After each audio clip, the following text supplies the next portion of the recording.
Welcome everybody to the first of 3 podcasts that are going to be happening over the course of December. Before I explain what each of these podcasts are going to be about, quickly going over the roster here, we have Ryley and Sleepy, or Galaxy, whatever fucking name she goes by. She always changes her name all the time. Sleepy. Goofy quote. And for the first time in a while, we have Vlad, who I don't know how long he'll be sticking around for. Hello. So, I don't know, I think you've joined in, at one point at the tail end of a podcast before, but basically we talk about media, and we talk about what, shit to anticipate too. So, to give a rundown over the course of what each of these podcasts are, I'm basically going over the topics that I've missed my chance doing throughout this year, part of which is because... well, obviously, I had that weird summer slump, but the other of which is out of the shit was happening and sticking with what was relevant, that these never really had a chance. So in this case, we're going over 3 movies that apparently I didn't have the chance to talk about. And these following movies will be, if I can just find that somewhere, and I'm saying this while I'm midway in. Okay, so Arlo the Alligator Boy, Lupin III The First, and Space Jam: A New Legacy. So... the podcast after that, hopefully if I binge them all, there's a couple of TV shows that I had yet to binge and, prepare myself for. That one's probably going to be at a much less minimum, considering that not many people watch TV shows. So, that all being said, how have things been going on with you guys for December so far? It's okay. It's okay. I mean, the month just barely started. How was Thanksgiving? It was good. It was okay. Much turkey was had. I had a lot of turkey throughout the weekend. I got my third COVID shot. I got my COVID booster. Nice. I want to encourage people, I still have yet to... I can't get the booster shot right now, because there's supposed to be, a span of 6 months after you have the first 2 shots. Yeah. For whatever reason. And I had mine back in late July, so I have to wait until late January before I get my booster shot. I will tell you from experience, though, unlike the second shot, supposedly, the booster shot, Vlad, you can speak from experience here if you feel free to correct me. The booster shot, side effect wise, will kick your ass.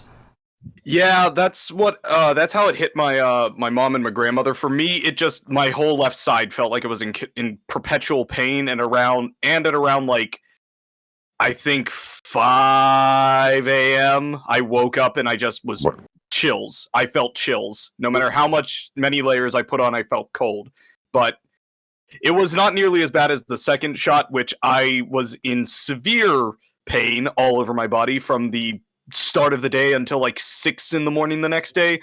But regardless of the side effects, regardless of the pain you must endure, get your shots, get your vaccines, prevent the spread. I meant the booster shot. But I am aware of the side effects that happen when you get your second vaccine shot. Yeah, it's not a good feel, but all in all, I feel much better knowing that I have it in my system and that I'm that much more protected from the...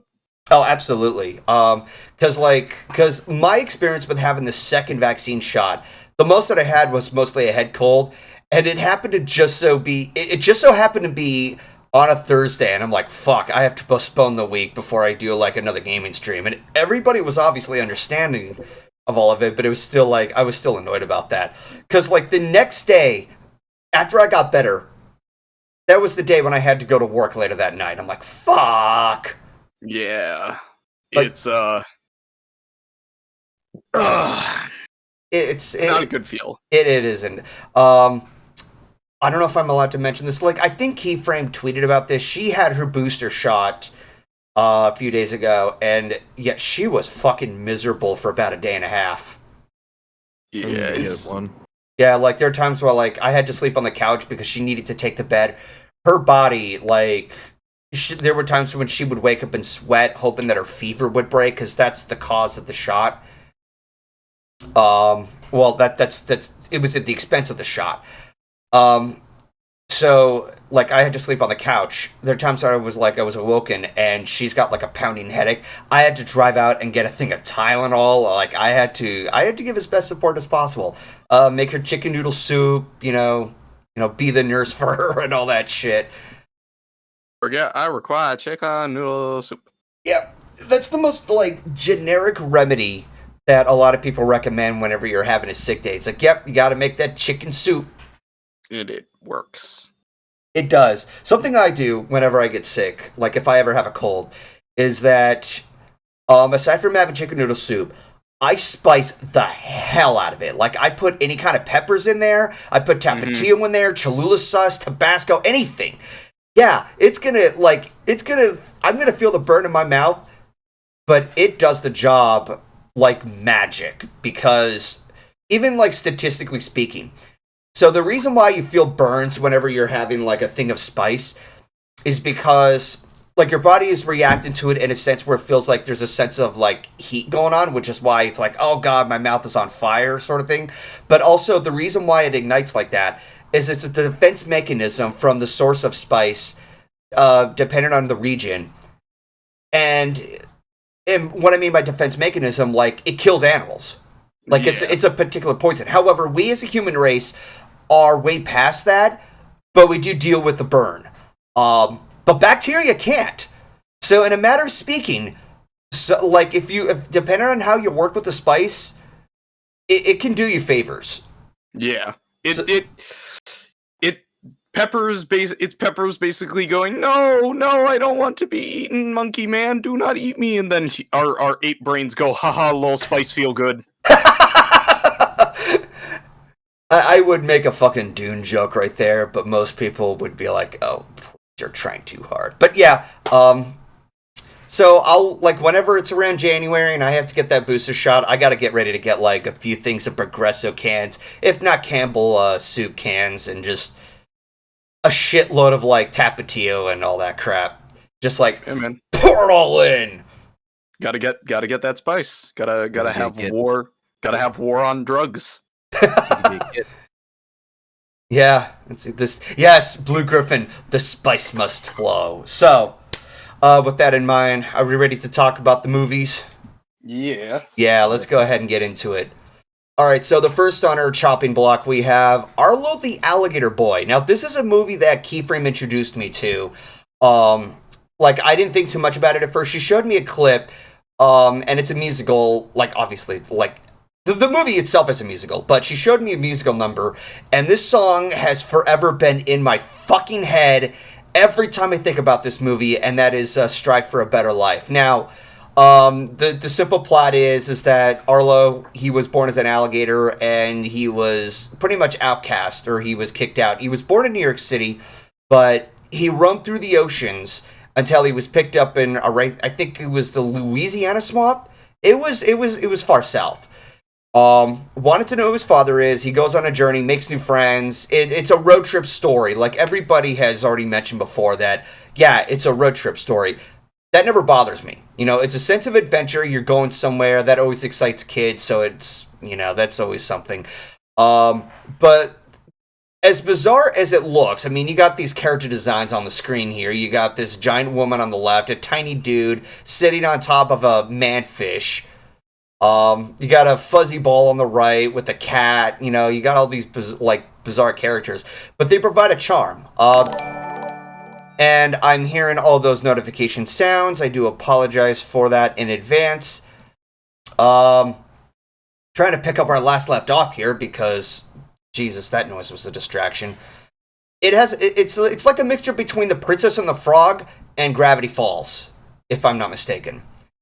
But this is a cute, wonderful movie. Arlo is an absolute pure boy, and like where the story goes, it's about the idea, the acceptance of being different with who you are, as well as other people who go through some sort of identity crisis. That being his Arlo's father when he goes to find out. So enough of the plot summary here. Who wants to go first to share their feelings? Suppose I can elucidate. All right, go ahead, Vlad. Daddy. So to echo a point that was just made by Zuckerman in the stream chat, it reminds me a lot of the Muppet movie. Oh, really? Just that sense of adventure, picking up a wonderful cast of characters along the way. While watching it, like, this was the kind of like movie that my mom would have me sit down and watch as a kid, because like a little bit of insight into the guy behind Vlad. I grew up in a town where I was like one of 3 black kids that went to my school, so I felt very much out of place. Okay. And this was the kind of movie my mom would set me down to watch, because like it made me it would make me realize that, hey, there's nothing wrong with being who I am. I just need to, like, everybody's a little different. Everybody, even if they seem a little bit like normal, quote unquote, there's always something about them that isn't the same as everybody else. And I feel like that's a message that's lost in a lot of like kids media nowadays. It's like a lot of kids media that I see nowadays is mostly geared towards, insert topical joke about Fortnite or popular social media or media thing in general. Memes! Yes, focus on the memes. And it, like, this, it's refreshing to see the, hey, it's okay to be yourself, or like the kids media that's like, hey, Mr. Rogers, hold hands and get along, everybody. Everybody's a little different. Everybody's quirky in their own ways. Don't be a dick. That's not what they say on kids shows, but sometimes I feel like they should. Won't you be my neighbor? Yep. To answer your question, Zuckerman, yes, Hicksville. I was born in the middle of butt-fuck nowhere, Western Pennsylvania. Born in the center of the state that refuses to die. Mm-hmm. I was born in the area that everybody in Pennsylvania affectionately refers to as Hicks and Amish. Ah. And hopefully you were not a part of the Amish. No, but my mom was very, very good friends with 2 separate Amish families, and I did spend a lot of my time out on their farms helping out, and it gave me a really good perspective to like learn how they live. I learned how to blacksmith from them. Oh fuck, dude! Did you build anything when you were a kid? I made a belt buckle, and I learned how to shoe horses.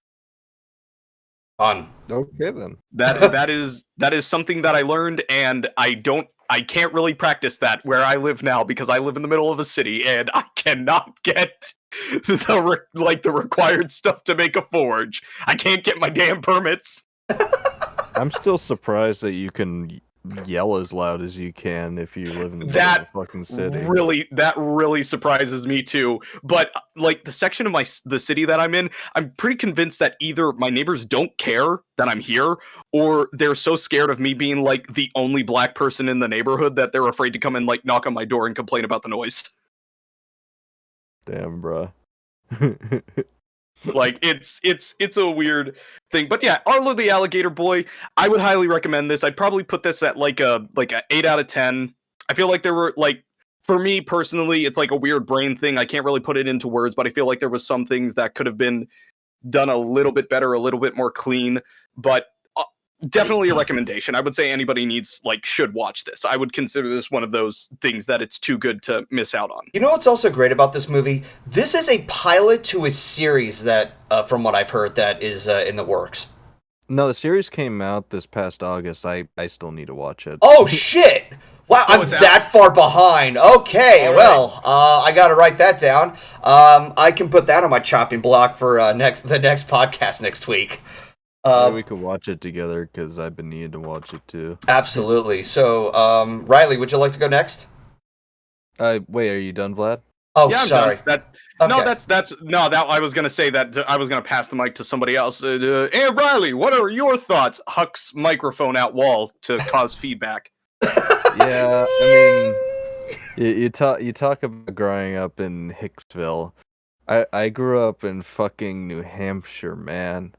I grew up in the whitest state with it's the most milquetoast safe, like nothing fucking happens here. There's no, you have to go to Boston to do. Sorry, I just never. Yeah. Anyways, Everybody knows that Boston is the racist San Francisco. I mean, it's more like the Eastern racist San Francisco. I mean. Also, I heard that snort.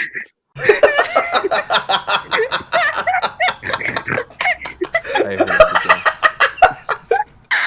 again. Jesus Christ. I'm sorry. I'm sorry, Riley. I didn't mean to speak to you in that manner. Oh, you're fine.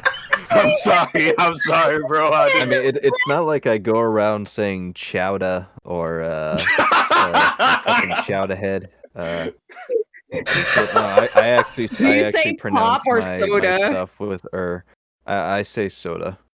Okay. My grandparents, on the other hand, called it tonic.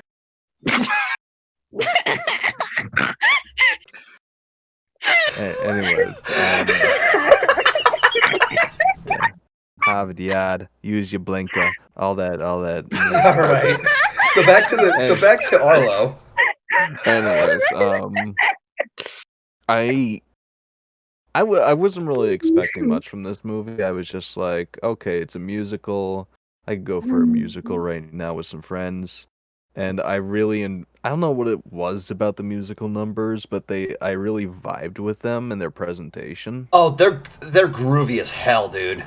Oh yeah, and they can be like quite varied. Like they all have like that tech.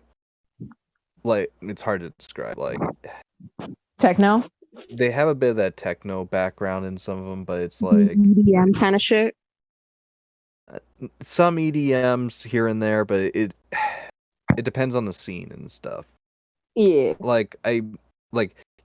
Someone brought up the whole like Muppets movie thing, and I'm just like, yeah, that was the same argument I think Anna Matt made too, and I was just like, well, it's a classic story, a road trip story. You pick up all these interesting characters along the way, and as far as interesting characters goes, I mean, we could do worse. I mean, we got this big fluff. Is it non-binary? Is it she? Is it that he? The poof ball on the right. I don't know its gender. I'll have to look that up. Yeah, because I don't know. Anyways, them. I'm just gonna say them. They are an interesting looking character. Yeah, like as far as looks go for diverse characters, they got the look down. Even if I do kind of shudder every time I see the actual merman. Anyways. Oh, yeah. And then there's the little short rat guy who's played by that same guy who did Dr. Psycho and Harley Quinn and shit. I can't forget. I know he's done other stuff, but I'm blanking on the name right now. Okay. And of course, who was the singer that plays the big girl? Sorry, I'm bad with names. I have to hear them over. All right. Mary Lambert. Mary Lambert. Okay, I'm looking up the casting right now for Arlo. I love her so much, bro. Like Mary Lambert. I will be honest. When I found out that Mary Lambert was there, I was squealing my ass off, dude. Like metaphorically, I was so excited. Galaxy, you can talk about it. Yeah, like let's not overtake Riley's turn. I can go over the casting real quick. So Mary Lambert is Bertie, who I presume is the big lady on the left. Michael J. Woodward is Arlo. Jonathan Van Ness is Feralicia. I'm guessing that's what the pink thing is. Haley Chu is Alia, and Vincent Rodriguez III is Ansel Beauregard. Okay, so as far as casting goes, I don't really pay that much attention to them. I pay more attention to the characters themselves. Yeah, exactly. But yeah. It's still interesting to know their backgrounds. Oh, absolutely. You know, there was sorry for the little tangent for a second. I remember back when okay, so this was something that Siskel and Ebert used to point out, and it used to drive him crazy. Okay, let's say they were talking about An American Tail, and they mention an actor's name who who voices a character, and yeah, like they said, Dom DeLuise is that cat character. Tiger, I think is what it was. Yep, they used to rant about how much it drives them nuts because they don't want to know who really the actors are or who's voicing who. Like, you would find it out, like, they want to find out themselves. Because there is a bit of an interesting point that when you find out who the voice actor is, and let's say it's a big name, which apparently is the big selling point of movies nowadays, you're much more geared to recognizing the voice instead of attaching yourself to the character.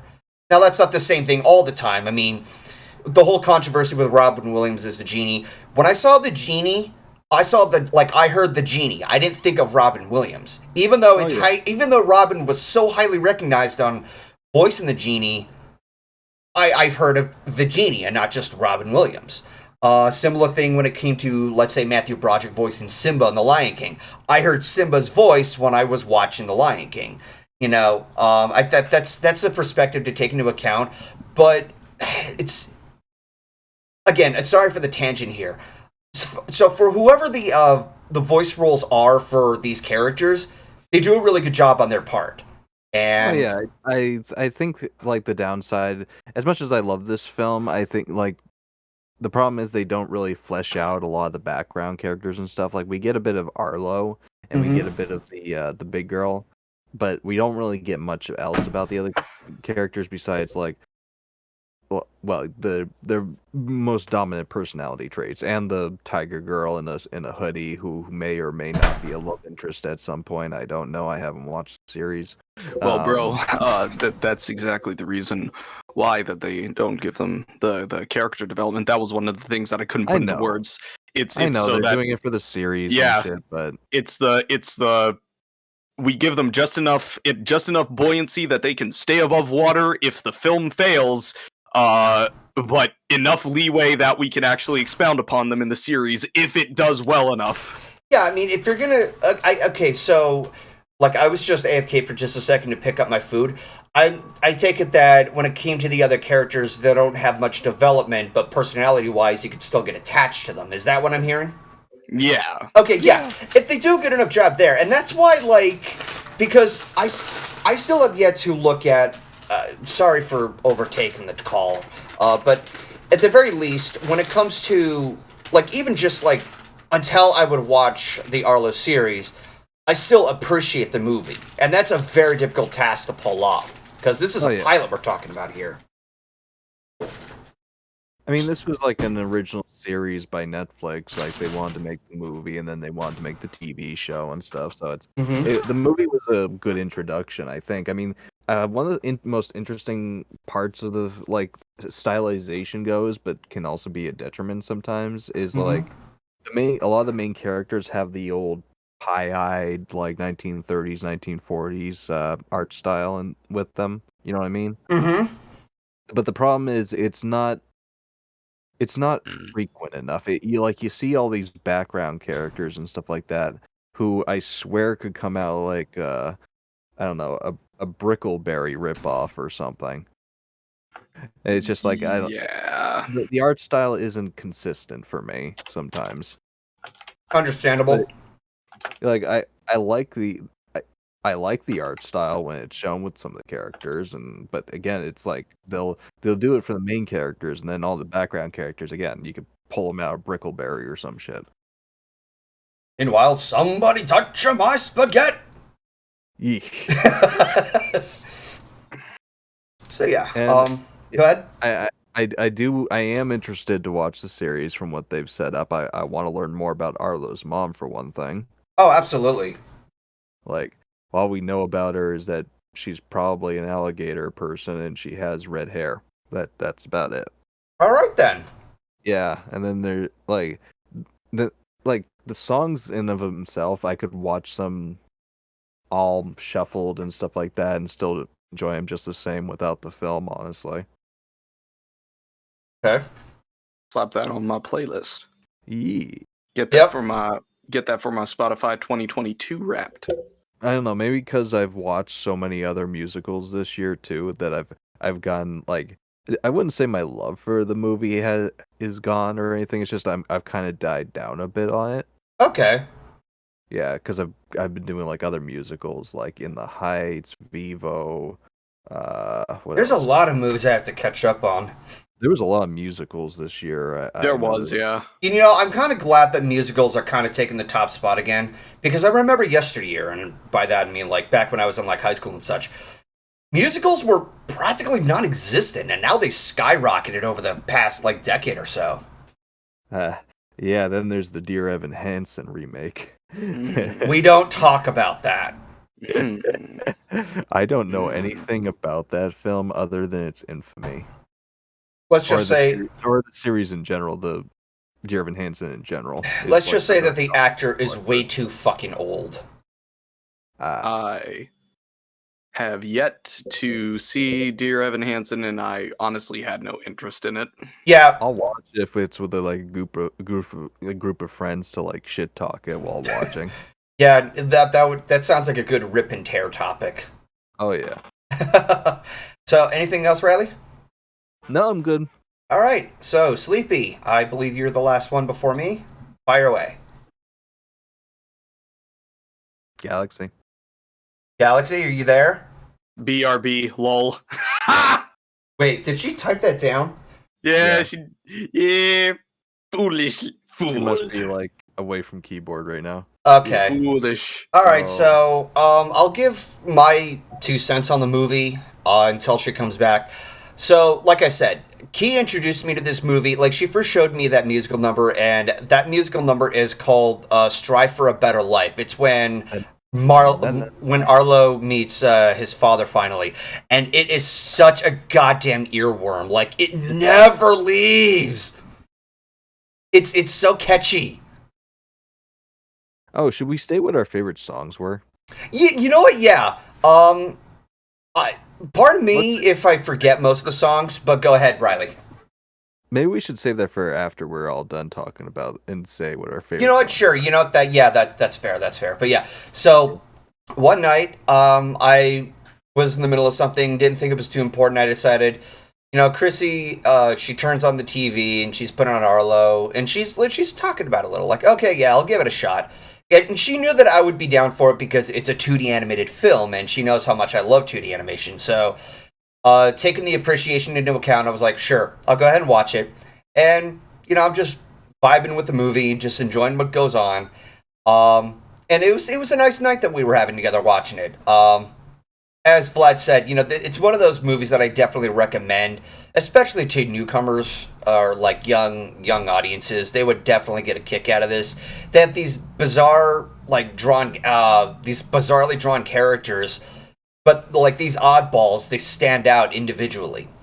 I don't know if kids would be humming in the musicals. I mean, nowadays, kids are mostly into violent shit. Like, they'll be playing Call of Duty or something like that. But I'm pretty sure that there are those kids who would just enjoy something simple and fun, that sort of thing. And it's nice to get some of those type of movies nowadays, because everything is all about hippity hoppity meme shit, referencing pop culture and. And I'm not saying that all those type of movies are bad. I'm not going to go throwing shit at DreamWorks for that, because they're the ones who do that all the time, or just rely on just mindless comedy like what's the company called? Illumination does. I could be wrong here, but when you have the chance, it's definitely one of those movies that I highly recommend. I think that, just looking at the roster here, it's kind of hard to pick which character, like, outside of Arlo, because he's a pure boy. A lot of us call him that. He's such an innocent kid who just wants to know about himself and his parents, like, how did he wind up there and all that shit. For any other character who I also like, I would have to say Birdie, because, she already bears that connection with Arlo in that... Oh, hold on a second. We're having a bit of a glitch here. Oh, yeah, I'm seeing it now. Yeah. Hold on. I'm going to try refreshing the page. Well, I know that I'm different. I want to get out of here.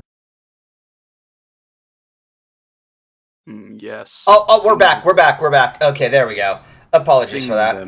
Sing them dulcet tones to me, Ryley. I don't have any dulcet tones, so I'm not sure. Yeah. But yeah, I do enjoy what Birdie does for Arlo, but that's mainly because they share a close connection. I do like the design of the cat. I don't remember what her name is, but it's a kitty cat with a hoodie. It's cute. It's cute. Yeah. I think she was the bus driver. Yeah, she was frequently known for like parking in the wrong spots and getting like so many parking tickets. Yeah, it was. Also, Zuckerman, it was not Discord. That was OBS. Yeah. Hopefully that shit won't happen again. Fingers crossed. You sure it's not Stream OBS? It's... Wait, what? It's a joke. Oh, it's a joke. Okay. That's something I would have never known about. Streamlabs OBS. Yeah. Apparently it's saying it's unstable on my end. That's weird. Okay, so I'm going to assume that Twitch is having a bad day. But it seems like... it seems like people are still, like, able to listen to us. Can you guys hear us okay? Yeah, we have to wait for a response on that. So Here are schmexy voices. Yep. Okay, so I'm still waiting for Galaxy to come back. Okay, so I think in order to keep the stream occupied, we can definitely we should go over like what our favorites are. Like, okay, so Ryley, what character do you like outside of? Oh Jesus, hold on a second. I just had a red block. Oh no! Apparently 46 frames have been dropped. Ooh. Yeah. Stream is having a really bad day. A gumble fart. A gumble fart? I don't know, man. I'm trying here. Okay. So anyways, comedy.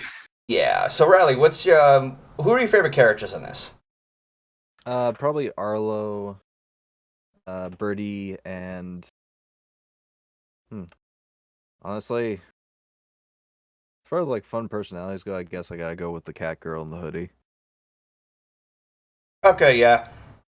So it's kind of the same on our end. The dad is interesting in a weird sense, but also in like... Oh, the father character, Okay, so I have somewhat mixed feelings of, in that he means well, he has a harsh nature, but there's something that, like, I can forgive him, but for somewhat of a reason to his abandonment is still questionable.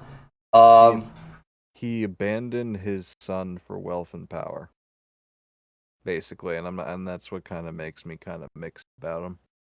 Oh, but, you mean Drake? There you are, Sleepy. We were waiting on you. No, and not just Drake. Who was the guy in charge of Apple?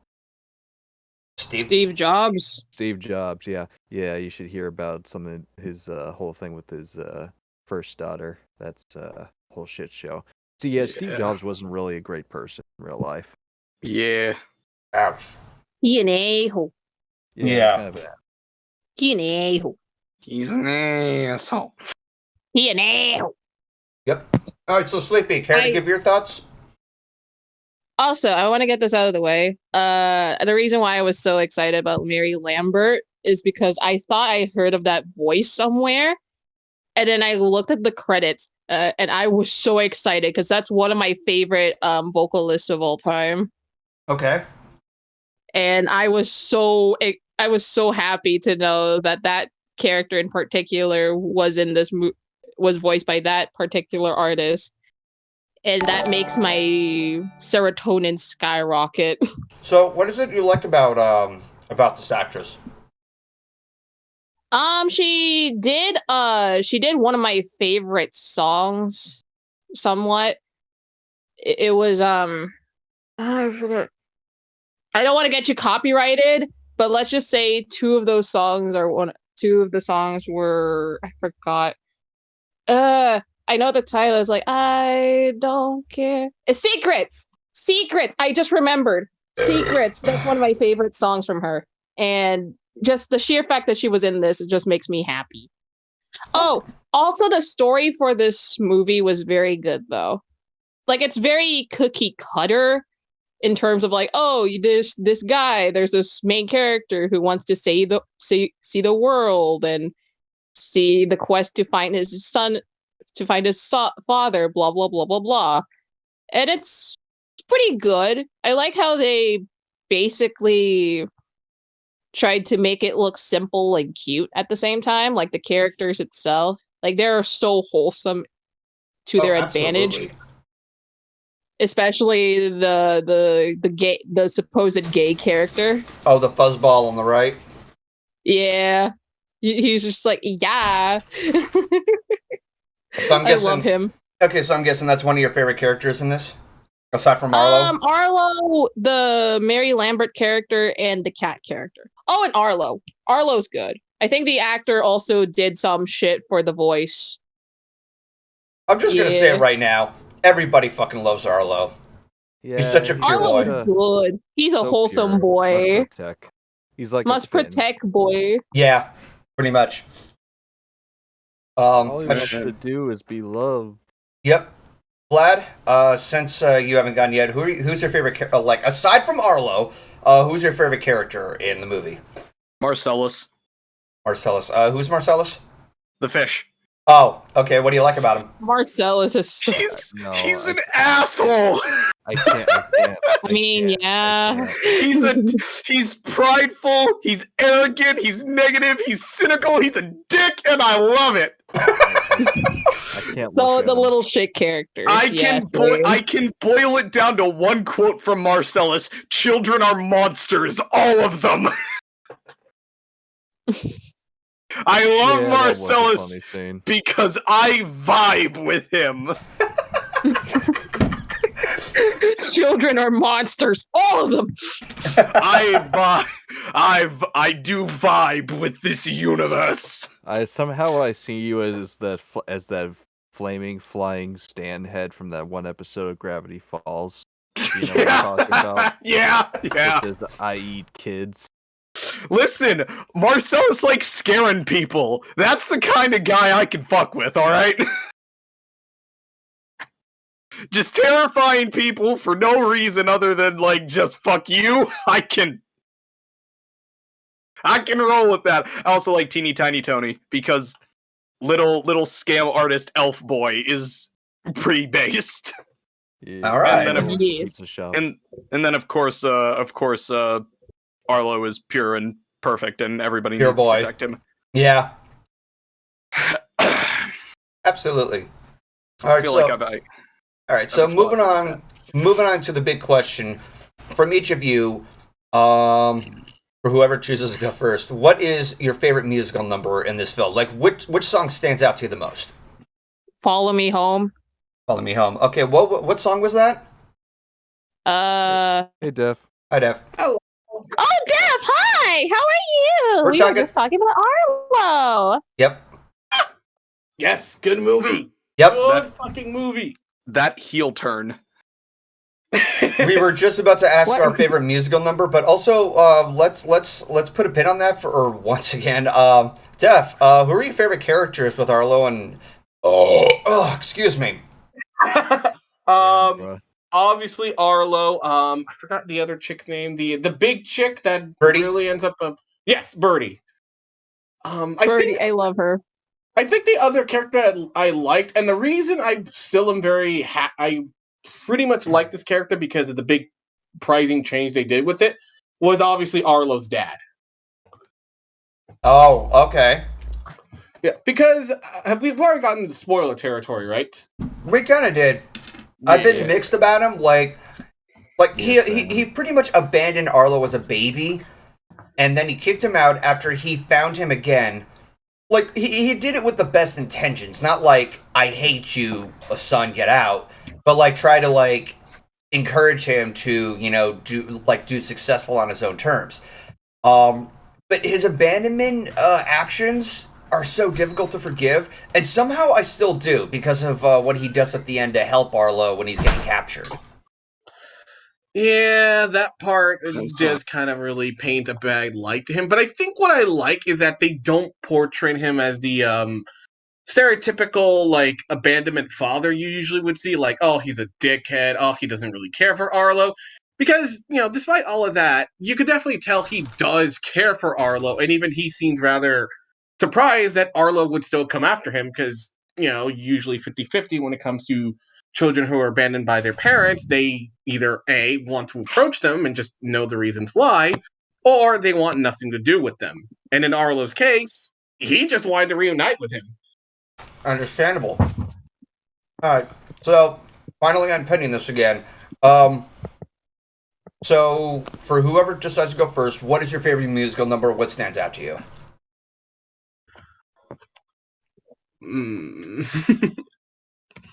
Sleepy, I think you said something about Take Me Home? Follow Me Home. Follow Me Home. Okay.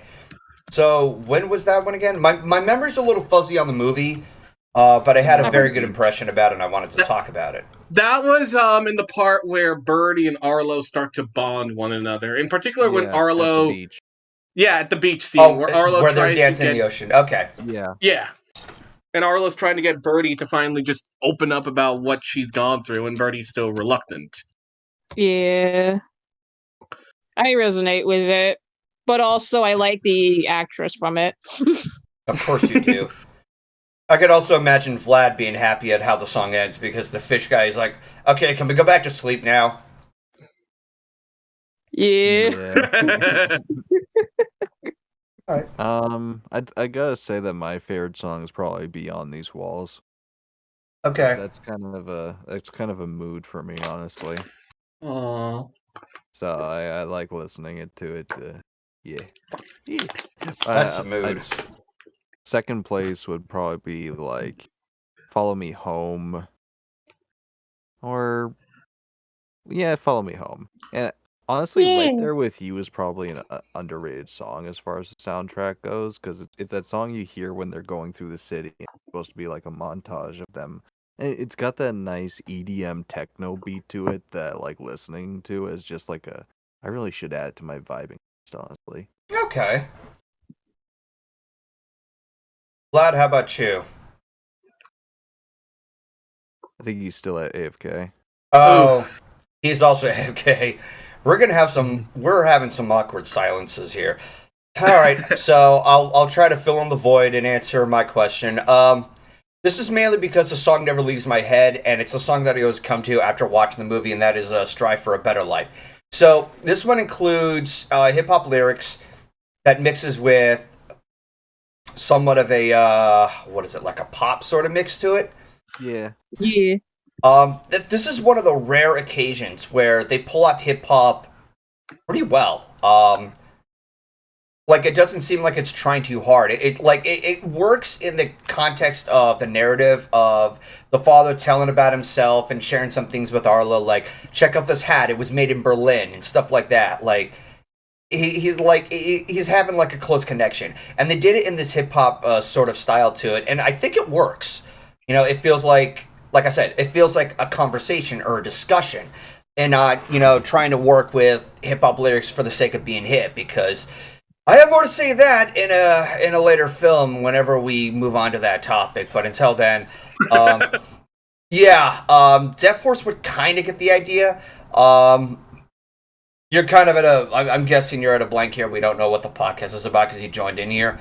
But basically, whenever it comes to, like I've talked about it before, whenever it comes to general media, and they're implementing hip-hop lyrics, or they're using hip-hop tracks, they play it off so stereotypically that it's painful to watch.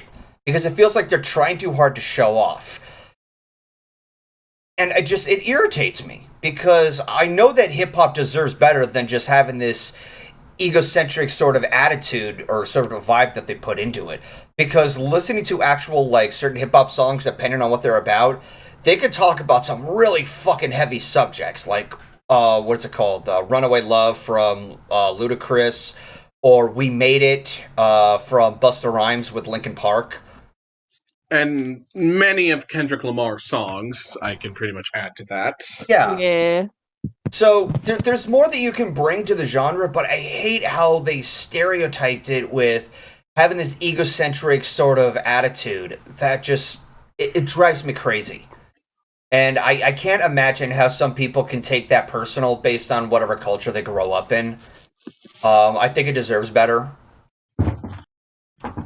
But in this case, with the father of Arlo and how he's able to perpetuate the lyrics to him with, he lives in this rich life and everything, and he's giving him this word of advice about, like, unstrain yourself, think outside the box, stuff like that. Like, he's given a word good of advice, and that's what makes me so conflicted about his character. That he doesn't kick him out with hatred. He kicks him like he has him leave his home with a hopeful word of advice that he succeeds on his own terms. Like, he's finding a good closure to it. And I think that's what makes me appreciate the song. It's not like your typical, like, it's not like a villain song. It's just a song about himself and where he goes and how he gives advice. I think I've overstated my feelings on it. I don't know if Vlad is back yet or not. He's still mute, so I'm not sure.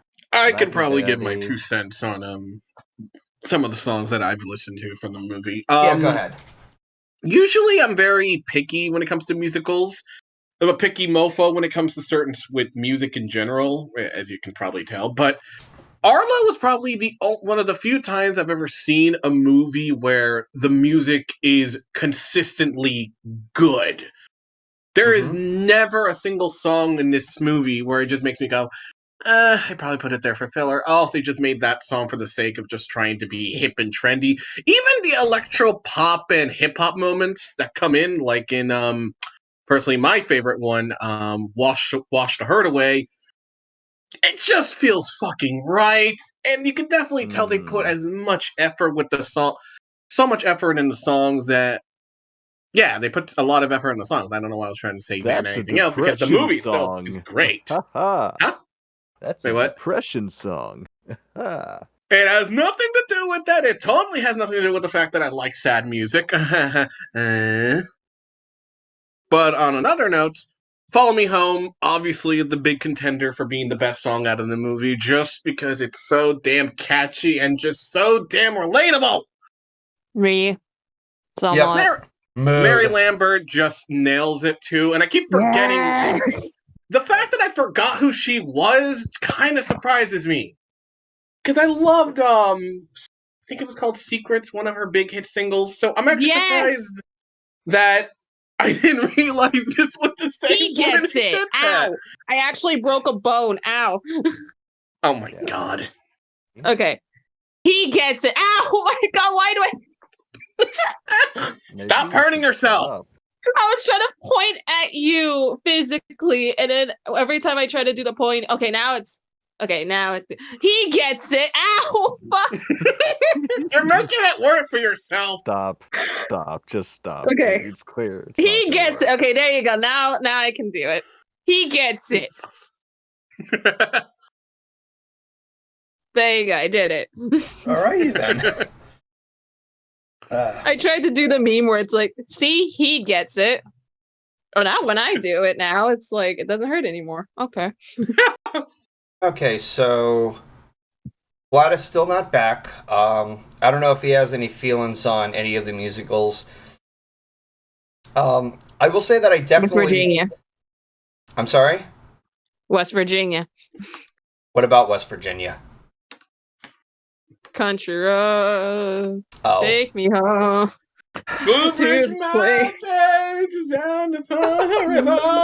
Oh, Golden. West Virginia. Oh God, what's going on? I gotta scroll down a bit. Wait, what? No, you won't. Galaxy. Oh my God! Oh my God! Give me a look what Pickles made in Phoenix in the Hannah drew me something. Hang on. I gotta take it to I gotta paste it here. My heart. Oh God. Okay, I gotta download this picture and I gotta share diabetes. Yeah, I got give me a diabetes second now. here. I gotta download this pic. I gotta show it on the screen. It's gonna take a bit. Computer runs slow as shit. Can I It'll set your be worth computer? it. Haha. I'll set your computer on fire. Get you. By the way, You're Oh my I god. guess you could Okay. say this whole thing is being on deaf ears. I am going to. Yeah, I got nothing on that one. What? It's a golden opportunity. Shut up. Don't worry, I got this. Galaxy, come here, But come here. Oh, you What? pulling out the newspaper? I got. It's not a newspaper. Galaxy, come here. what? Ow! Okay. This is the picture. This is absolutely adorable. I did not expect Panda to draw that. It's so too cute. precious. Look at the So little golden cute. with a coffee mug. It is absolutely adorable. Anyways, Yes. what were we talking We have about yet to wait for. We're still waiting on Vlad. again? Vlad, Hey. where are you? I think he went AFK. Oh, he's out of the call. Yeah. Oh, Wait. yeah. Oh, he got moved to AFK. All right. Yep. All right. So, I think it's time we move on to the next topic at this point. We can't wait for too long. Yeah. All right. Definitely. Sorry, Vlad. You had your chance. All right, so Alright, next, alright. yeah, let's move on to the next movie, and this is Lupin III the First. This was actually this was a topic that I had ever since I was making a comeback to the podcast at the start of this year. I was trying to set a night where I would watch the movie with friends, and that was almost impossible. Like almost nobody responded, so we kind of watched it on our own terms. I saw it last night.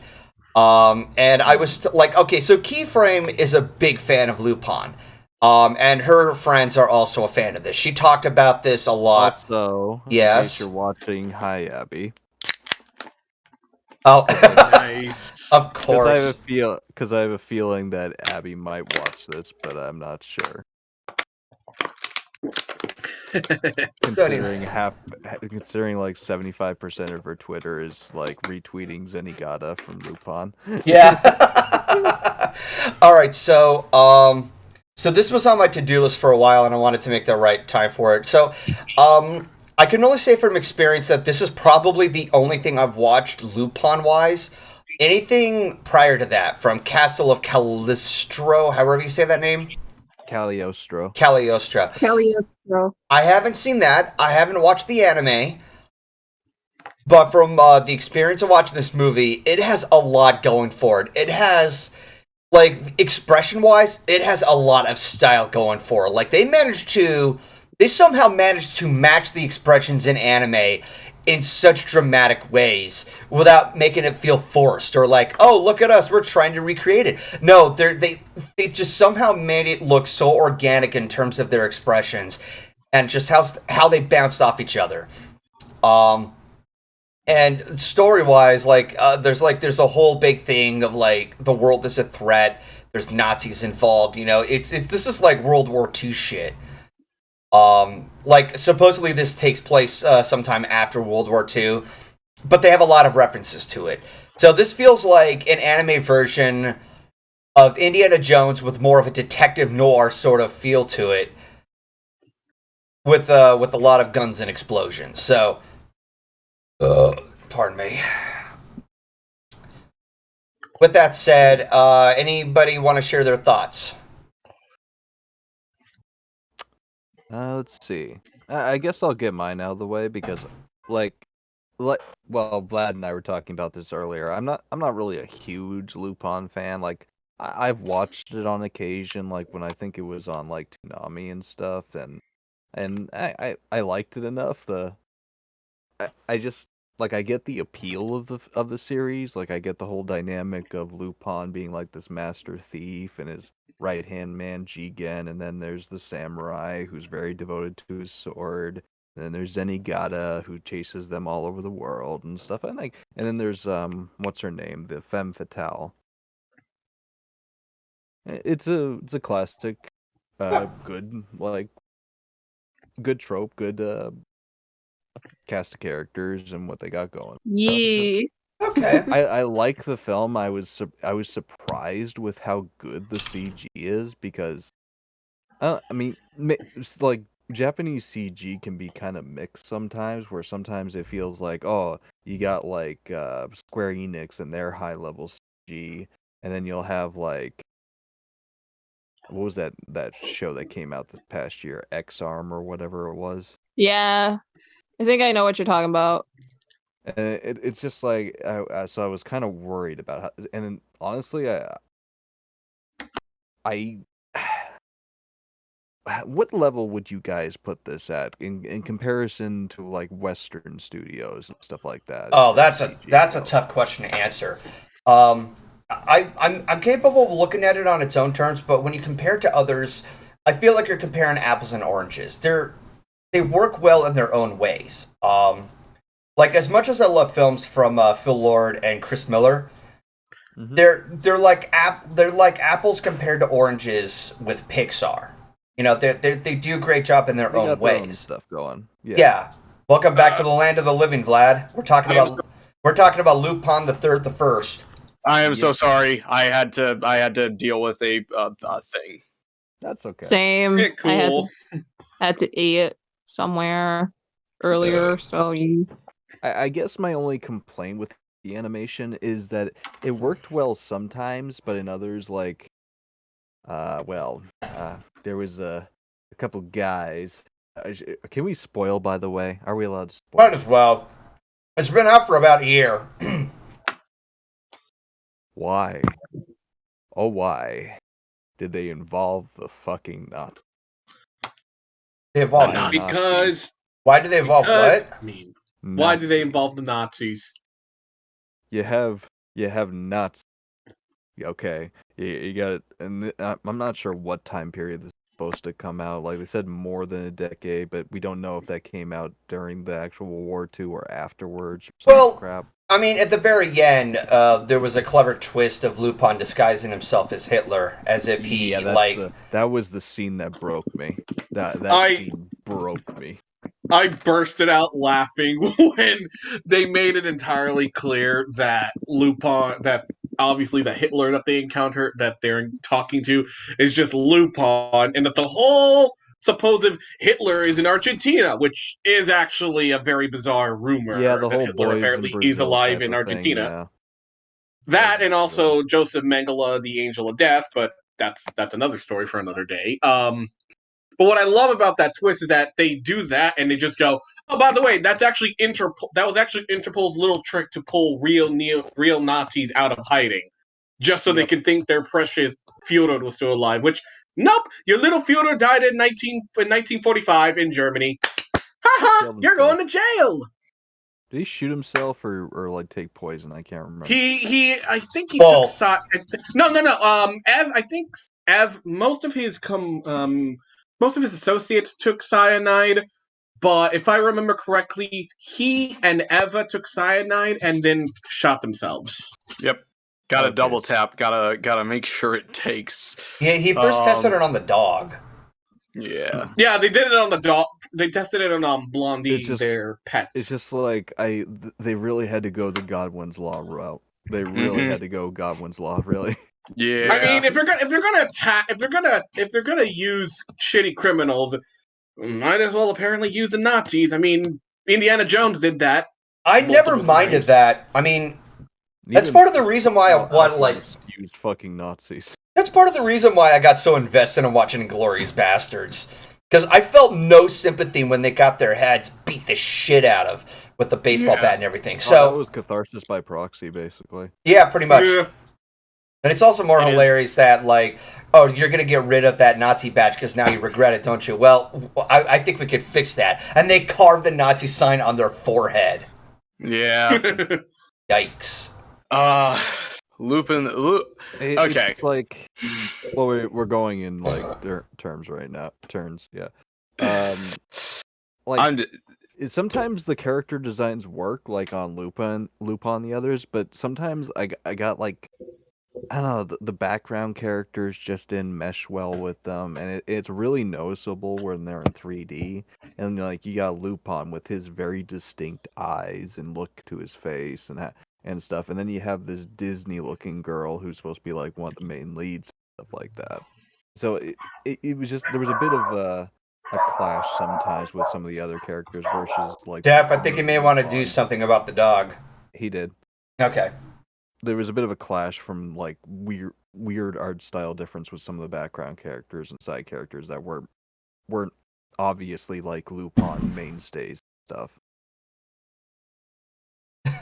Story was pretty interesting, but there is one scene that I still don't understand after watching it again just last night.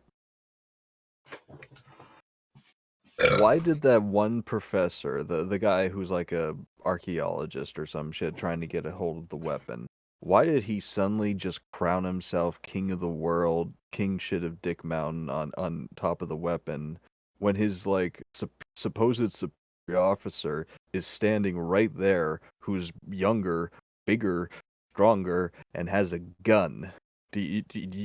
Where do you see yourself as being the one with the good play there, buddy? Yeah. There. I could explain that. Simple. Napoleon complex. Mofo really wanted to see himself as better than anyone else, especially for a parent archaeologist, even though he was average, especially considering that the person that he adopted was the daughter of his rival, which just really pissed him off even more. Oh yeah, he had a massive inferiority complex with that guy. Yeah, that's why he was literally like, I am the master of the universe! Because, yeah, he had an inferiority complex. I'm king shit of Dick Mountain. I just want to say for the record that near the tail end of the movie, after Lupin is confronting the that one German guy who had the gun and everything, I forgot his name. Albert or something Tall like German that. guy, that's what I thought. Okay, yeah. So basically, there's this thing where the weapon ignites. Nazi guy, actually. We'll just call him the Nazi guy for short. But there's so the weapon itself, it has a spark that ignites a black hole and consumes anything near it. I found it hilarious that Lupin was just planning on ditching the Nazi guy. Like, later, bitch, I got a parachute.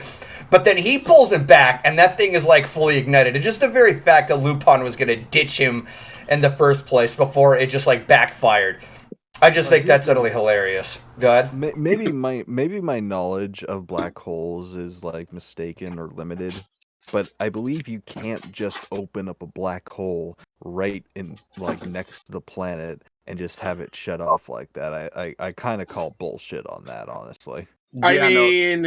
Dude, like fucking anime. Dude, Indiana Jones survived a nuclear blast by hiding in a fridge. Yeah. What were you gonna say, Vlad? The concept of a black hole opening like that quickly. The fact that a black hole opened up that quickly in and of itself would have ripped the planet apart. Yes. It would. The planet would be gone. It would be reduced to nothingness in the blink of an eye. You wouldn't even be able to hear the scream of a rat just right next to it. It would be gone. But the fact that it turned off just as quickly, black holes, when they collapse in on themselves, have like two things. They suck in everything and then they collapse and then there's nothing, or they collapse in on themselves and then just big explosion that can, like, a hyper explosion. It's like a supernova but worse. Like, I guess you just have to suspend your disbelief and stuff, but Ultimate disbelief. But it's anime, so the one thing that was very distracting for me personally, and I don't knock it for it, and it's just a personal thing for me, is that I was watching the dub, and it was just it was like when I tried to watch Miraculous Ladybug, and the lip flaps didn't match with the words, and it was just very distracting for me. Oof, that's kind of similar to what happened with me and the Netflix series Dark. I tried to watch the dub over with subtitles. It's just felt awkward. I mean, yeah, the show was in live action, but watching them speak in English and then seeing that the subtitles don't match, it just doesn't feel right. I had Or to Squid basically. I think Games. this is. I think yeah. That No, I too. think this is. I think this is a case of personal preference here. Like, if you're gonna watch a movie that's outside the country and it involves, a different language, something that is in English, you have to deal with one of two things. You have to deal with reading the subtitles while you're trying to pay attention to the movie, which I honestly always had trouble with in the past. Not all the time. Pan's Labyrinth, one of my favorite movies out there. I watched it with subtitles. Still a pain Good to deal movie. with. Absolutely, like easily one of my top 5. But having to read the subtitles and then paying attention to what's on screen, it can be a chore for a lot of people, which is why they prefer the dub. However, the caveat with the dub is one of a few things. It's retranslated in a way that feels either censored or changed because it sounds inappropriate based on different regions. Or 3, Differences. you have to deal with the awkward lip movements whenever they're talking. Yeah. And that's something you have to get used to. And it's not Well, fun, but I'm able to adapt to it. It's awkward, but it's better than not being able to watch a movie, period. Yeah, I think there was a the lot awkward of. lip flaps were more of a problem in like early dubs, like up until like Speed Racer. maybe the late 90s or so is when they started really mastering like the lip flaps in regular anime. I think it had more to do with like they couldn't really do that with this because it's 3D animated versus like a 2D image where you have natural anime like lips just have a forward set of like just 3 different cycling mouths and stuff like that. So like what a lot of abridged series do is they edit those mouth movements on the character, Okay. and so they can make them basically say anything or match the lips to whatever they wanted them to say. Okay. So And they probably couldn't do this with this because it's again 3D animated. yeah. Okay, so trying to pick up what I was gonna say next. Fuck. Yeah, I'm having a goddamn brain fart right now. Also, Go ahead. yeah, I felt like even as not like a Lupin fan, I could still see why a lot of Lupin fans would love this film because it's kind of just Yeah. like it's a love letter to the characters basically. Like each character gets their own time to shine and stuff, and you just love seeing Zenigata working together with the rest of the crew and stuff like that in order to stop this whole thing. And it's just again, it just felt like more of a thing for the longtime fans than necessarily newcomers. But it wasn't exactly like it's hostile towards new people. Like I could see anybody just watching this and getting like, oh, okay, I get the gist of how the series works and stuff. Yeah, that's kind of where that's the field where I stand in, because I've had no knowledge with Lupin before. I don't know if I'll be looking into Lupin, but I know that it has a following, and I know that Chrissy's a big fan of it along with her friends, and I respect that. I wanted to add. How about that detective character? That guy who's so like Zenigata. it's like Lupin. Yep. He really wants to get Lupin. Dude, but that is okay. never do it. If pardon me for saying this, Vlad, because I know you're not a fan of this. I could imagine you as the detective. Oh yeah. Lupin, get back here! Also, I should say too that I guess one of the reasons why I watched the dub though too is because Tony Oliver, the voice of Lupin, I actually took a class with him this past year, so I wanted to. Ooh. Oh, Nice. this is interesting. Yeah, he was interesting to learn from. He didn't seem to make me repeat too many lines, so I guess he thought I was adequate. Okay. Cut That's wall. good. Anyways, and so yeah, it's interesting seeing hearing some of these characters, and I don't know. I'm not, but I know that they've been like voicing these characters for like at least 20 years now, because like Castle of Cagliostro had fucking David Hayter as Lupin. Snake. Snake! Oh, that's who it was? Okay. Yeah. Yeah, David Hayter once voiced Lupin in the. How do I lie? How do I lie, Zuckerman? How do I lie? Well, I think a No, better you way can't. to. I think a better way to kind of take this into consideration.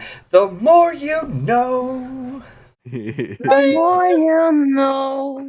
Yep. So that's cool. Hopefully, I can take more classes. Yep. Anyways, on to. Wait, did I just do a humble brag? Shit. I don't think you did. I think it's just. I think it's worth mentioning somebody over. It's nice to give out some trivial material. Oh yeah. But yeah. Anything else you would like to add? No, I can see why like Some long-time people are Lupin fans into would- into the Monkey Man anime series. I call it that because of the way they move their arms. They're like fucking monkeys. Sleepy, I'm pretty sure you want to bring something to the table here. Yeah. Well, I'm also a little bit of a Lupin enthusiast in the smallest way possible. I don't contribute as much as fucking Abby Roadie over there. I don't like no disrespect to Abby. She is one of my favorite artists and I aspire to draw as much as her. It's just that 90% of her is just being a the detective. What's the name again? I forgot the name. Zenigata. Her entire thing is just being a Zenigata stan account, and I love it. One of the things that I like, my history with Lupin is kind of bare bones, I would say. Like, I watched like several episodes of Lupin to get the general base adequacy of it. I even watched the one with the kid. I forgot the name of that Ryley, movie. what the hell did you fucking link?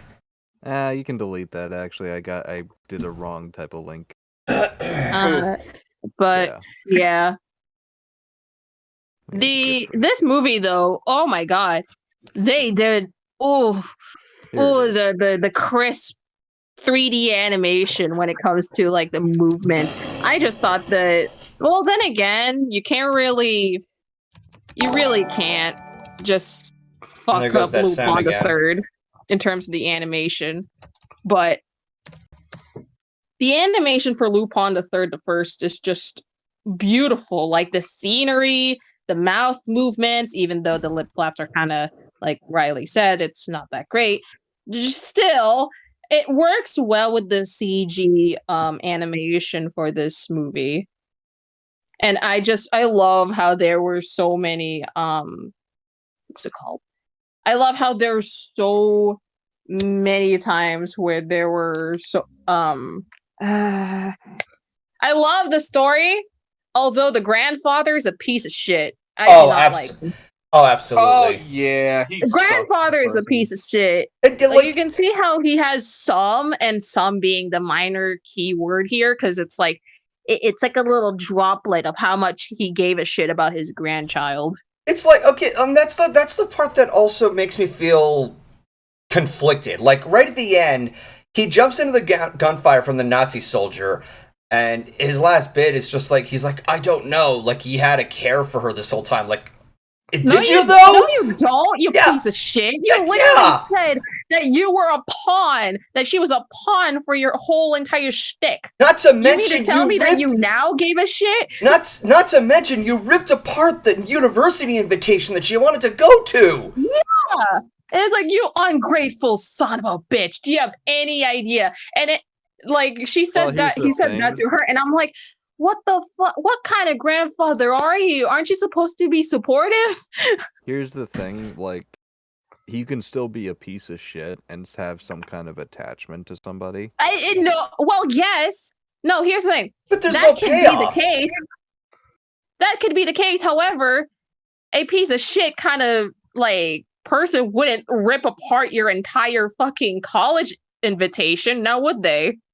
Yeah. try to Fair. throw I you guess out I of was thinking more of like And what are like, their no, names I from get what you're Naruto? thinking, but it's like, no, I get what you mean. I understand. It's just that someone who has that kind of attachment to their loved ones wouldn't tear your fucking opportunity apart. Yeah. That's Like- that's absolute garbage to do. Like, I understand, like, you're like tough love and all that, but there's a difference. There's a difference between tough tough love and pawning someone. Yeah. You literally called your grandchild fucking a pawn to your whole scheme. Yeah. Your inferiority complex because you can't think of anything else but yourself. What the fuck do you mean you gave a shit about your child? Like,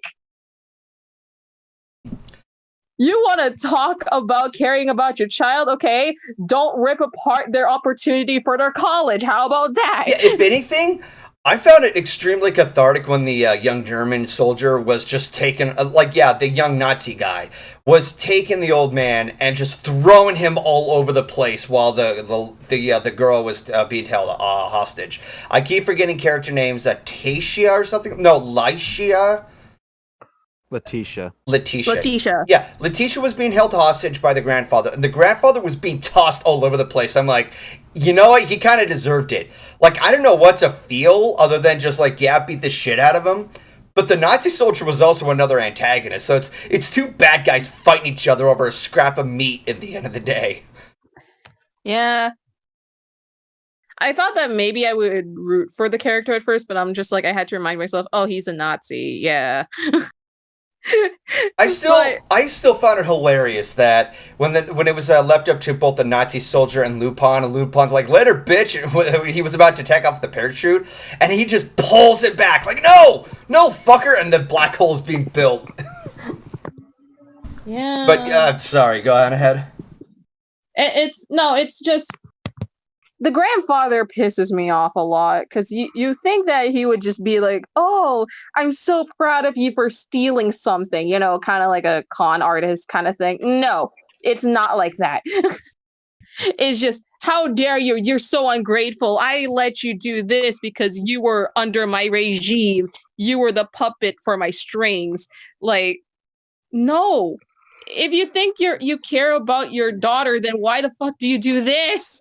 Yeah. Especially when you explicitly say that your granddaughter is a pawn for your whole entire thing. If you cared for the daughter in the first place, then you shouldn't have brought her on board. Yeah. Or get her involved for that matter. It's that fucking simple. Like, Jesus, like, dude. Even if the action was her own thing, you were the fault.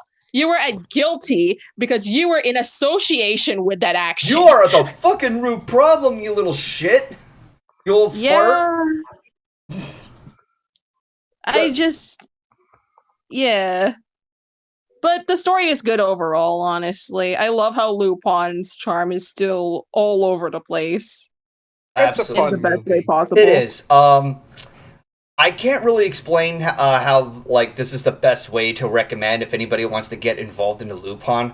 I did ask Chrissy about because there was also the Castle of Cagliostro, and I think she said that this movie it does a decent job for newcomers or for anybody who hasn't watched the series. I think it gives you a general idea on what it goes for. It's one of those. Yeah. Those James Bond, Indiana Jones styled like anime storytelling, just done in anime, but with a very goofy side to all of it. Like you hear the kind of music, like the same kind of music you hear from The Incredibles, or just that high octane jazzy music. Where like I'm drawing a blank here, but I think you get the gist of it. Yeah.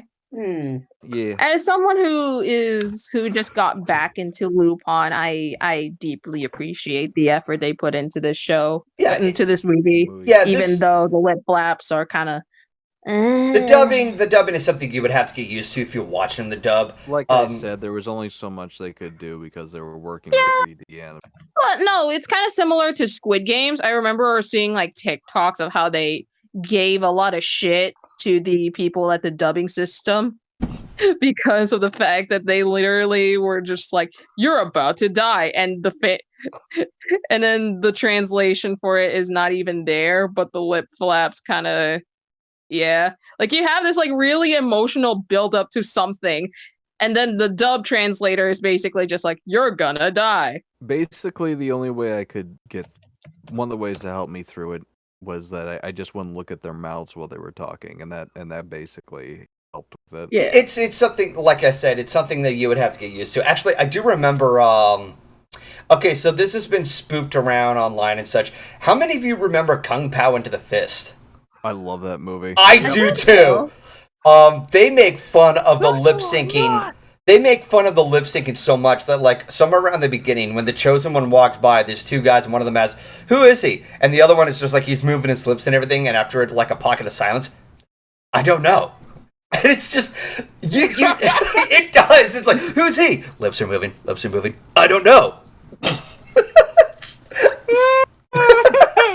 That's a lot of nuts. That movie is so heavily underappreciated, but point being, yeah, when it comes to dubs and you see like the mouths moving off sync and everything, yeah, it's just something you would have to get used to. Yeah. Yeah, like I said, once I stopped like paying attention to their mouths, I basically got through it just fine. And the performances held up after that. Yeah.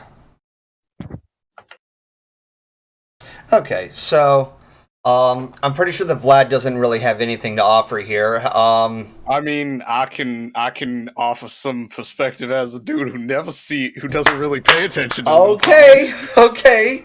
Give it your So I watched the Hayao Miyazaki Lupin movie, right? Yeah. And I watched it again very recently, in fact, with a friend of mine by the name of Marmar the Narnar, because he likes narwhals. And we got about like a third of the way through it, and he just looked over at me and went, "Dude, what the fuck?" And I said, just give it a bit, man. We got through about halfway through it, and he's like, "I don't understand anything that's going on." And then I was like, "Okay, just sit through it." And we got to the end, and he was like, "Okay, dude, I gotta say, story was okay. Voice acting was kind of cool. Art was great, as is expected of Hayao Miyazaki. But man, do I not give a fuck about anything that's going on right now." And I'm like, "Yeah, I get you." This is why I compare you to the fucking detective. Lupin! Because I'm just like, "Lupin, I don't get you. I can understand why some people jive with your kind of vibe." It's the worst part is the first time I watched that was with my mom, because we both love Hayao Miyazaki, right?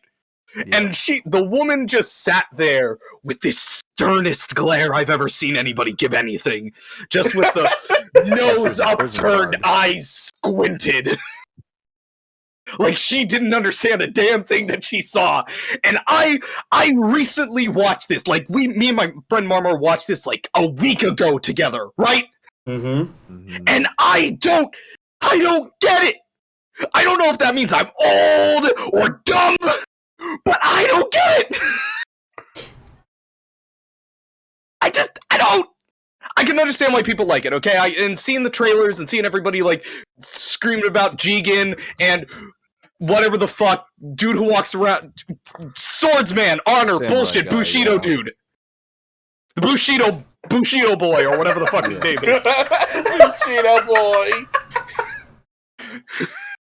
I don't know what the fuck his name is, but like everybody like fucking sipping and like careening about this. Cool, you like it? That's cool. I don't really care. But when I comment on a thing where I'm like, I don't know anything about Lupin on Twitter, and I get fucking dogpiled by people calling me the uncultured idiot for not liking Lupin. I'm like, okay, I don't understand your Lupini the First, or whatever the fuck it's called. But I want to learn, and I don't want to learn anymore because of you assholes. It's to the point where I've heard people saying they're watching this. I don't even know where the fuck I can watch it because I don't care. Oh my god! So basically, me with JoJo and Star Wars. Yes! Like, and it doesn't help that. Okay, I'm gonna equate this to like Lupin fans that I have experienced are on the same level as this animation studio for JoJo, where recently they just tweeted out about Stone Ocean and how people can like start there, and the animation studio went, "We didn't go through the trouble of animating 1 through 5 for you to skip straight to Stone Ocean." Like, fuck you! If I want to start halfway through, then I'm gonna start halfway through. You can't stop me. The passion. This is why I like having Vlad in calls. Well, that's the like. I feel like I'm the asshole or I'm insane because I'm like I want to start with the first, and I've had people being like, "No, you gotta start with Castle Caligriano or whatever the fuck it's called," or "No, you gotta start at part 1. That's where you gotta start. Part 2 is the shut up." So, any DC fan or any Star Wars fan ever? Yes, Basically. Exactly. It's just I'm like, you people are the reason why 95% of the population thinks we've never experienced the touch of a man/woman. It's your fault. Yeah. Yep. Yep. Oh, you gotta watch Harry Potter and the Legend of Zelda. Oh, you gotta watch Harry Potter and the Seven Dwarfs. Oh, you also gotta watch this in order for you to get to understand the meaning of the lore of Harry Potter. Oh, you have to do this in order for you to like understand it. Oh, you have to like in the script of Jerusalem 1975, you have to learn about fucking Harry Potter and shit. Like, fuck off. I don't give a shit. Do you know what I miss? Do you know what I miss? Harry Potter and the Legend of Zelda. Do you know what I miss from the age of fucking anime? I miss when I could jump into Yu-Gi-Oh! And be able to pick up what's going on, and you're like, at the end of the arc of the story, the first story, you're able to know what's going on. That's me with like Beyblade or some shit. 1 minute they're Moses fighting. part of the Red Sea with the Beyblade in the Yes! universe. One moment they're fighting Pegasus in the Shadow Realm, and the next they're in Atlantis. Why? 'Cause fuck you! It doesn't matter! It doesn't matter. It just doesn't matter. If you just know about the lore, it does matter. But if you don't give a shit, doesn't matter. So TLDR, is somebody who's never experienced Lupin, I'd like to know what all the hype is about, but the fans have ruined it for me, so I'm gonna say fuck Lupin. I don't care. And y'all can clip that and send it to Keyframe and Abby Rhodey, because you know what? I love stirring up controversy. Fuck Lupin. That's my stance. Okay then. Okay then. I just hope this doesn't cause any commotion. That grave you're digging is pretty deep at this point. Yeah. Man, I'm trying to strike the fucking core of the earth at this point. I don't care. I'm trying to find mole men. I'm fighting for my fucking life here. I think you need to get a glass of water at this point. I have a bottle of water. Chug it then. No, have a big like gallon of water. Like have those kind of things. Just like have like a whole gallon so you could drown on it. I love how the chat is basically just, is Vlad okay? The answer is yes, I'm fine. This is just, I'm okay. It's Vlad being Vlad. He'll say a bunch of silly shit. Vlad is being a crackhead, and I spiritually we love him for it, yeah. Yeah. Okay. Spiritually. But in all seriousness, it's just Lupin is just not your cup of tea. It is not. I'd like to get into it, but it's just the fans have ruined it for me. You know, that's kind of how I feel with Star Wars. Same. That's why I said you have to go through Star Wars, the new Jedi. You have to go through Star Wars and Mother's Basement. What the fuck? I don't give a shit. Like, you have to go through all these things just so you could actually catch up with it. It's like, just watch the movie. Yeah, it's fine. Or just preferably watch the original trilogy. or just watch any other movie. Just And Like, even, I don't give a shit. Like, and Let's even not if you dive into the Star Wars rabbit hole. No, let's not go there. Because Yeah. I've got an argument that I can boil down Star Wars to its core components, and nobody can argue with me. We What's will that? be going at it for a while. No, But- do not open that up. I- That Pandora's No, it's box. okay. Oh, It's not. It's not anything controversial. Star Wars is not a space opera. It's a fantasy film, and I will explain why in a couple of very Oh, well no. grounded I Sentences. actually think I agree with you. A chosen one is requested a wise, specifically this is a subgenre of fantasy. A wise old warrior is his help is requested by a princess, in which he gets the help of a young chosen one that he gives a magical weapon to. They meet a plucky rogue with an animal sidekick, and they go to defeat a dark lord in his castle. Yeah, yeah, that's basically it. it's Star Wars isn't a space opera, it's space fantasy. it's space fantasy with space wizards. Mm-hmm. Anyways, And everybody like, no, it's sci-fi. Shut the fuck up. No, it's not. it's whatever Anyways, it let's is. move It's on. whatever it is that you find entertaining about it. Let's move on. Exactly. Yeah, Thank let's you. Yeah. move on to a much more anticipated one that Sleepy is willing to, come across. Space Jam: A New Legacy. So I've watched this. I've watched this recently today before I started the podcast. This has been on my to-do list for a while. I've been meaning to watch it. Then I got discouraged because of all the negative reviews. I'll just give my 2 cents on it because I don't have much right now. But I'm pretty sure that I'll have more to say later down the line. So, I was anticipating to this movie. I was happy with the trailer. It looked cool. Saw the tomato score with a 20-some%. It's lower than Chicken Little. That's blasphemous. And the amount of reviewers on YouTube were giving a bunch of flack to it. What's his name? Your Movie Sucks. Gave it a 2 out of 5. Says it's the worst movie of the year. Other people are shitting on it. There's just honestly, I didn't even know what to expect out of it. So, the best. Cosmodor loved it. I mean, the best way to put it is. Wait, what? Cosmodor liked it.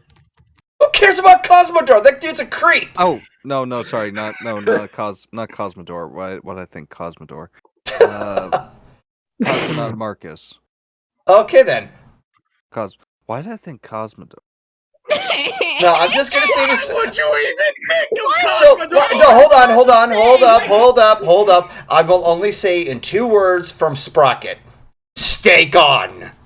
Yeah, Yeah. stay gone, Cosmodor. Stay gone. Yeah.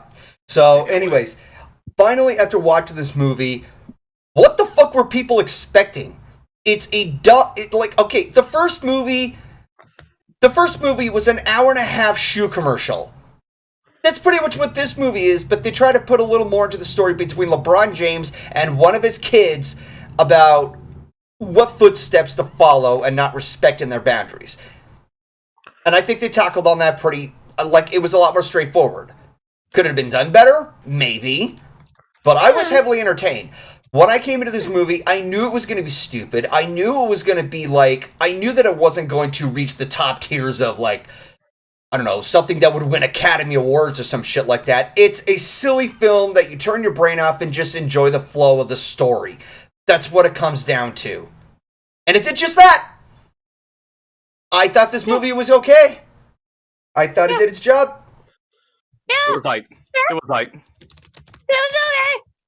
You were- okay, I just have okay, this is a slight fucking a slight little thing that I have take umbrage with is the whole Amazon scene, Lola Bunny going through the that thing, doing the Wonder Woman thing. Yeah. Okay. She says she talks about basketball like she doesn't know what the fuck it is, right? Yeah. When I know for a fact she has been to more basketball games in Gotham than anybody else in the fucking comics. Why? Because Batman buys her tickets because she finds it fascinating. Yeah. So them playing her like an idiot made me fucking cringe. Oh, there's been some there have been some cringy moments, I'm not gonna lie.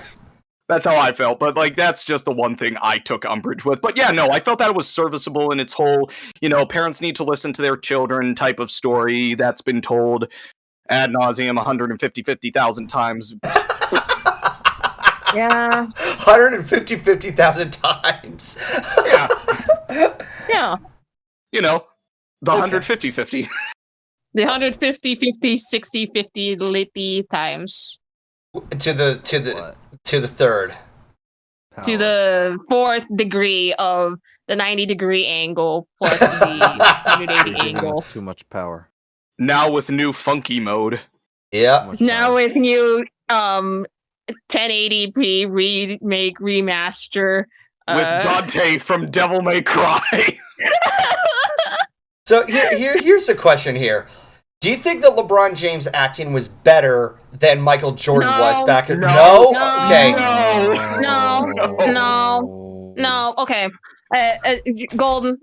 That's a question. Not even everyone would have need. You remember the any fucking brain IQ would need. Hold on. answer. Hold on. Riley's trying to talk.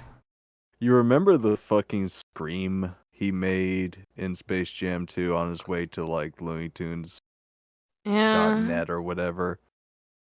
That sounded like a fucking first take warm up kind of scream. Come Cartoon. on, man. I'm a cartoon. Shut up. Shut up. Like Michael like- Jordan, at least I don't know something. Maybe it's my Michael nostalgia Jordan was. It might be nostalgic goggles talking. for I me, saw but- him as a dull. I found him dull in his acting. I mean, he asked what's going on here in the dullest tone possible. Going on here? I know, but it seemed more genuine in a way. It's I don't know. genuine, but not to a degree where it's like it's believable. Again, know, that like might it's- just be my yeah. nostalgia goggles talking. Yeah, it's Yeah. like, okay, this is how I see it. Michael Jordan's acting seemed a little bit more tolerable because it was made at a time where the internet was not a thing, and therefore, like, you were tangentially aware of these characters, but not enough that you'd be able to, like, know what the fuck's going on if you got transported to their world. So a very lost, very stiff, what's going on, it would make sense for a normal human to have, whereas LeBron James going, I'm a cartoon! Like, you have the internet. People have been writing fan fiction about this kind of shit for years, and there's no way that you're not aware of it. I mean, the dude has been more relegated to basketball than anything else. Dude is more aware of his social presence and his like internet culture than 95% of the rest of the NBA, outside of maybe Steph and Stephen Curry. I think, And this is speaking as a basketball head. I am a ball head. This Well, is I something think- about me. I think part of it too was just like Michael Jordan. And plus, he has a son. Whoa, Galaxy, let's let Riley speak. When it came to Michael Jordan, he seemed a lot of money. He was trying to flaunt it in your face with his home and shit that he had that set up and all that. Like, like how Michael Jordan's home life was just like he had, this really nice house in a nice neighborhood, but it wasn't like this giant sized mansion and shit. I mean, I think it's mostly because in this case, it's mostly like humble beginnings. But with Space Jam 2, it's less like humble beginnings and more of just, okay, this is where they at now kind of situation. But then again, both LeBron James aren't the most Emmy Award making kind of actors here, to be honest. I know, like part of the camp is the whole so bad it's good acting thing. Like I get that. But No, at the I same get it. time, it felt less cynical with Michael Jordan compared to LeBron James. to me. Jesus, the fucking question I asked, I got dogpiled by everyone. Ooh. Oh, sorry. Yeah, no, it's fine. But okay. Okay, here's a different question, and I'm saying this with a pinch of salt. I'm ready to like jump into, I'm ready to put on a helmet head before people yell again. How does this compare to the first movie? Okay. It's okay. It's not okay. It'll be a classic 20 years down the line. 20 or 30 years down the line. Do you really think it's going to be a classic? Yes, because this is the same kind of shit with Space Jam 1, where literally some people were like shitting on this like it's the last toilet they've ever shat on. So the sheer fact that this motherfucker, if Space Jam were to have the same treatment as right now, they might as well have the same treatment with LeBron James later down the line, decades later. I cannot think of it as like something it's like, it's so bad it's good kind of thing. Also, Ryley, a little thing to point out. People thought the exact same thing with Looney Tunes Back in Action. It came out, many people were mixed on it, and critics weren't very nice to it. Years down the line, everybody goes around saying how it was the best Looney Tunes movie and how Brendan Fraser was the greatest thing of that film. Are you sure? I never heard that. At least I kind of feel like some people were very snarky with it. I think it was just because we didn't get Space Jam 2, or they just wanted. But the thing is that might be a segment of the internet or a segment of like fans of Looney Tunes and film in general. But as far as like pop culture and like general relevance to the general public, I don't think like it really holds any weight or like relevance. At least to Brendan Fraser's Look, career, I love guess. Brendan Fraser. I like the film. I'm a defender Back in Action, but I don't think it's really considered a classic by the general public. Probably overshadowed by Looney Tunes, I guess. can understand that one, but Space Jam 2 is a lot more like there's some weight to it, especially with the original version of Space Jam. Like, it's not a classic by all means as of like recent year, but it is a classic later down the line for others who think that it's not as great as it is, as people make it out to be, kind of thing. Okay, then. So that's how I feel about it in terms of that kind of question.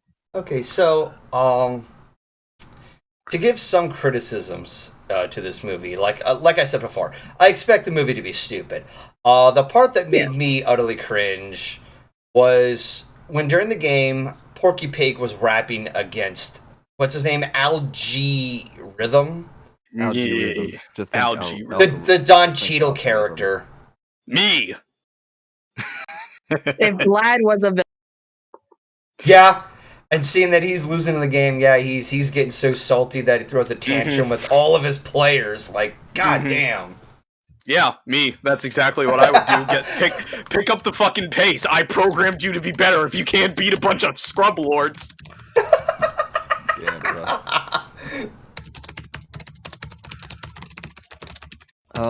Aggressive Should've typing. picked up Carmelo. I don't know, like, that scene didn't really bother me as much as, like, everybody else seemed to be bothered by it. I don't know. I thought he had a nice enough flow that it didn't come across as too cringy. The thing that always comes annoying to me, like, I always have it, like, I've mentioned this before, I always found it annoying when somebody tries to throw in hip-hop for the sake of throwing in hip-hop, and they play it up so stereotypically that it just, like, I get so annoyed with it. Like, yeah, it's kind of like the Pinky rap from Testing 1 2 3, A Friendship is Magic, or... Oh god, that whole thing again. Yeah, like, there was that, there was that segment with Izzy in A New Generation, Trolls tried to just throw in a bunch of hip-hop lyrics, and it irritates me. You know, if you're gonna use rap lyrics, at least use it with the proper subtext with however the song. Trolls 1 or Trolls 2? At the very least, Trolls 1. I didn't bother with Trolls 2. Trolls 2 is decent. Yeah. Tiny Diamond is my name. So, like, very rarely do they ever, like, use rap in the correct way, in that it doesn't come off stereotypical, it works with something in its tone and its personality. Case in point, Hamilton, that Lin-Manuel Miranda wrote, and another case in point, the song Strive for a Better Life from Arlo the Alligator Boy. because that felt like a genuine conversation between a father and son. But I think this is mostly because of like OST for the sake of OST. You know, like like in this case, it's supposed to be like that just because they want to basically make a general audience, or at least for marketing purposes. I think that's why. Like, there's so many artists that are so many OSTs that are like that. Like, for example, you can what was that one chick movie? you can still be a hell of a lot more creative with hip hop lyrics and such. Like, okay, so I kind of shared this conversation with Vlad and Flitter Chris at one point about putting the use of hip hop lyrics and what have you, and trying to represent things, and the culture behind it, and how how. I'm trying to find the right word here without sounding too harsh, but there's or boomer-like. I'm sorry? Boomer. Or boomer-like. I don't think boomer-like is a correct word. No, I get it. Boomer. Yikes. No. That's a big Don't be yikes. mean to him. Holy fuck, dude. I mean, I am in my 30s, so I am kind of an old man. I know. I get it. Dang nap these kids these days. I gotta check my goddamn medication. Back in my your age, I used to walk 15 miles to get to school in the rain and snow. When I was your age, we had a thing called the Super Nintendo, and people came over in person to play. You wicker whackers play things online. You had it easy. Back in my day, we used to play with for real friends for no fucking reason other than to waste our parents' money for their fucking life. Oh my god. But yeah, we're getting off topic day, here. we used to play Bratz dolls for a living. Some shit, but for real friends, really? Yeah, there's so many for real friends, including like what was it? Those like secret diaries or whatever the fuck. Oh god. You mean girl tech? Girl, yes, girl tech. Yo, listen. My sister had one of those, and I wanted to read what was inside so bad, so I took it outside and I took a sledgehammer to that bitch. How many of y'all remember having Stretch Armstrongs? Yeah. Oh, I remember having those, or like Littlest Pet Shops or some shit. Oh, even Devil Wears Prada. Devil Wears Prada is one of my favorite movies. No, Polly Pocket. Galaxy, do you know? Yes, Polly Pocket. Galaxy, do you know what a Stretch Armstrong is? Oh, I know it. I know what it is. I'm just What is it? ad-libbing some shit. Okay, so get back to the movie. Somebody actually pointed out. Oh yeah, there were a shit ton of references. Like each of the Looney Tune characters. Each of the Looney Tune characters were separated into different like titles. Like the Grand Lady was in the fucking Matrix, and it was a bizarre idea, and somehow I just found that enjoyably hilarious. Like she's in that. She makes an appearance with, she utilizes her experience of being in the Matrix by, like, getting off of the cane and taking on the, that one robot is able to, like, bounce the basketball really fast. And increases the lifespan to, like, 132 years or some shit. That reminds me, why did that one, like, really powerful, like, creation of the kid, like, not use his like time-stopping ability more often in the game? I think that's something the well, did he make that or did the algorithm make it? Algorithm, probably. Algorithm. Yeah. Probably, yeah. Yeah, that's something that he would know about and not the kid. Yeah, but why didn't the time-stopping guy use his time-stopping ability more often to, like, win the game? Like, well, I mean, he used... he reversed... Never bring it up again. Well, hold on. He reversed the time backwards to undo the points. So he kind of did you remember use that? it. Yeah. I guess. And make him have steroids plus fucking one. I just want to say for the record on that note, I found it hilarious, like, because I was watching it with Galaxy as I was screen sharing it with her, and as as the kid, like, he worked with his own programming to help out LeBron, like, make an extra bounce to make the basket. He just, the fucking algorithm just goes, "Oh, hey, that's cheating." It's like, you're fucking one to talk, You buddy. want to talk? That was a Hey, huge pot me meat feel you're kettle. black. Like, what the fuck? What do you mean by you're black? Like, is this a racial joke? I'm not. No. It's That's a saying. That's the pot calling. That's the pot calling the kettle Hispanic. I don't know. I don't do sayings. Oof. Yeah, it's a saying. No. But even then, it's like, you're one to talk. You literally made yourself have steroids and grew yourself like 5 feet more taller than you usually do. The fuck do you mean that's the cheating? dude grew like twice as tall as Shaq. Yeah. Hey, man. Hey, listen. The algorithm needed to do that because he already knows that he's insignificant and has no actual relevancy. So the most he could do is just make himself look taller. He's the same level of authority as a fucking Discord mod, okay? I Ugh. love it. No, that's what I thought too, where it's like he came off as someone who's like a Discord mod. Every time he opened his mouth, I had to restrain myself from saying, "Okay, Reddit gold officiate." I had to restrain myself from saying that because I was watching it with a bunch of my friends, and I'm like, this guy just screams Reddit energy to me. I feel He like really does. I feel like this dude is gonna say some shit like, "Spent 2 Ethereum on this sick NFT." To which I would say, right click and save. Oh my god. No, I get it. Like, everything about him just like, I was like,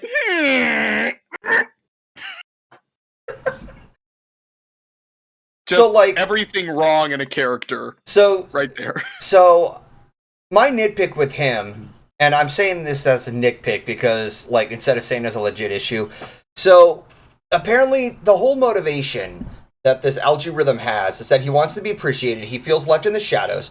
So when he tries to work his way, or he tries to manipulate and weasel both LeBron and his kid into the Warner Brothers server, or sometimes I like to call the Whoopi server because of the initials. But he does some cruel things, like he abandons the Looney Tune characters for whatever reason. So it's like, if you want to be appreciated, don't be an asshole. But he doesn't. I feel like I'm missing something here. Okay, I think I can answer that because he's an algorithm and is basically an AI program to like take care of all this stuff. Uh-huh. His entire personality was formed by what he experienced on the internet. Have you ever heard stories about like companies that would like set out AIs that would like be machine learning and they would like form their personalities based off of their users? Mm-hmm. And all of them turn into raging racists? Wait, what? Yeah, that was something Microsoft tried to do too. They did it recently again, where like they would ask a question like a black dude approaches you, and it said cross the street, or white guy approaches you on the street.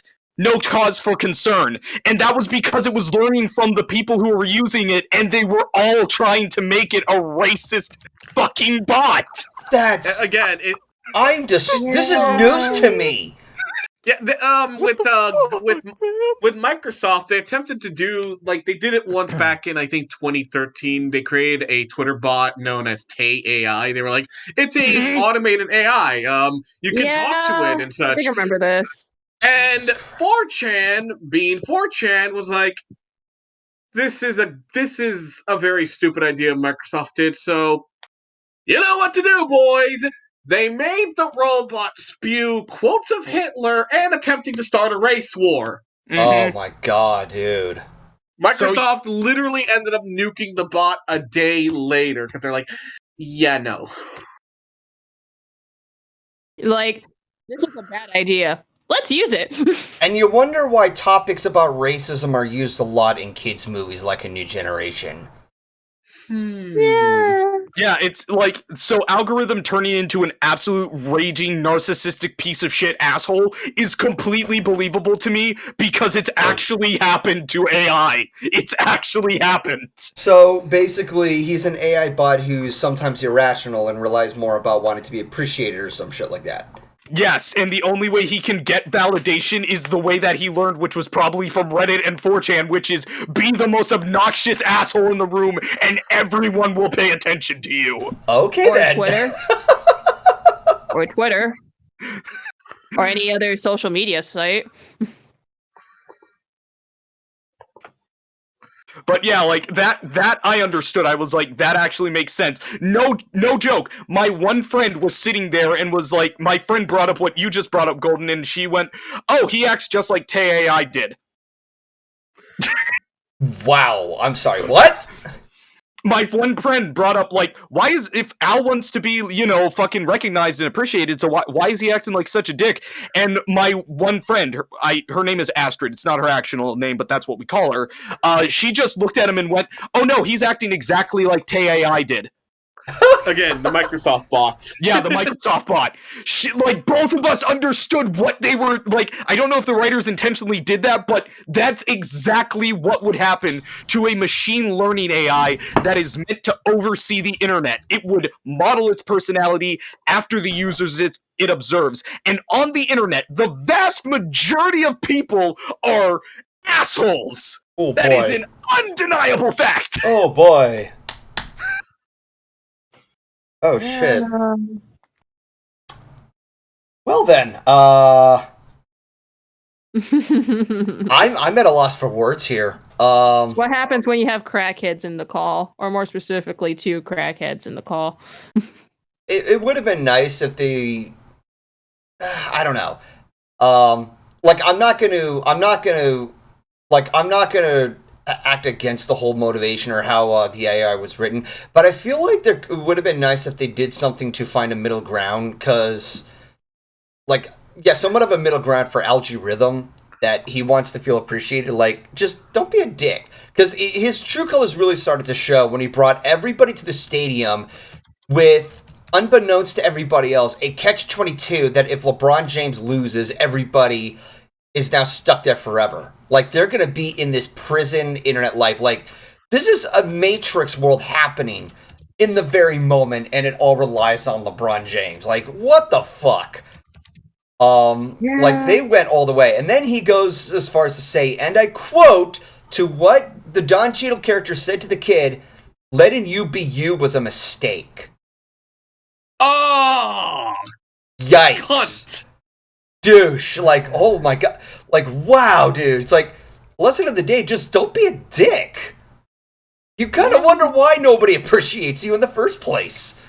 But again, it's like what Vlad said. It's an AI who's very irrational. Mm-hmm. Yeah. So yeah, aside from the AI, trying to think about, like, the other characters. I'm trying to remember, like, so many other moments. Oh yeah, something I wanted to say, because I fucking tweeted about this shit. Bugs died for our sins.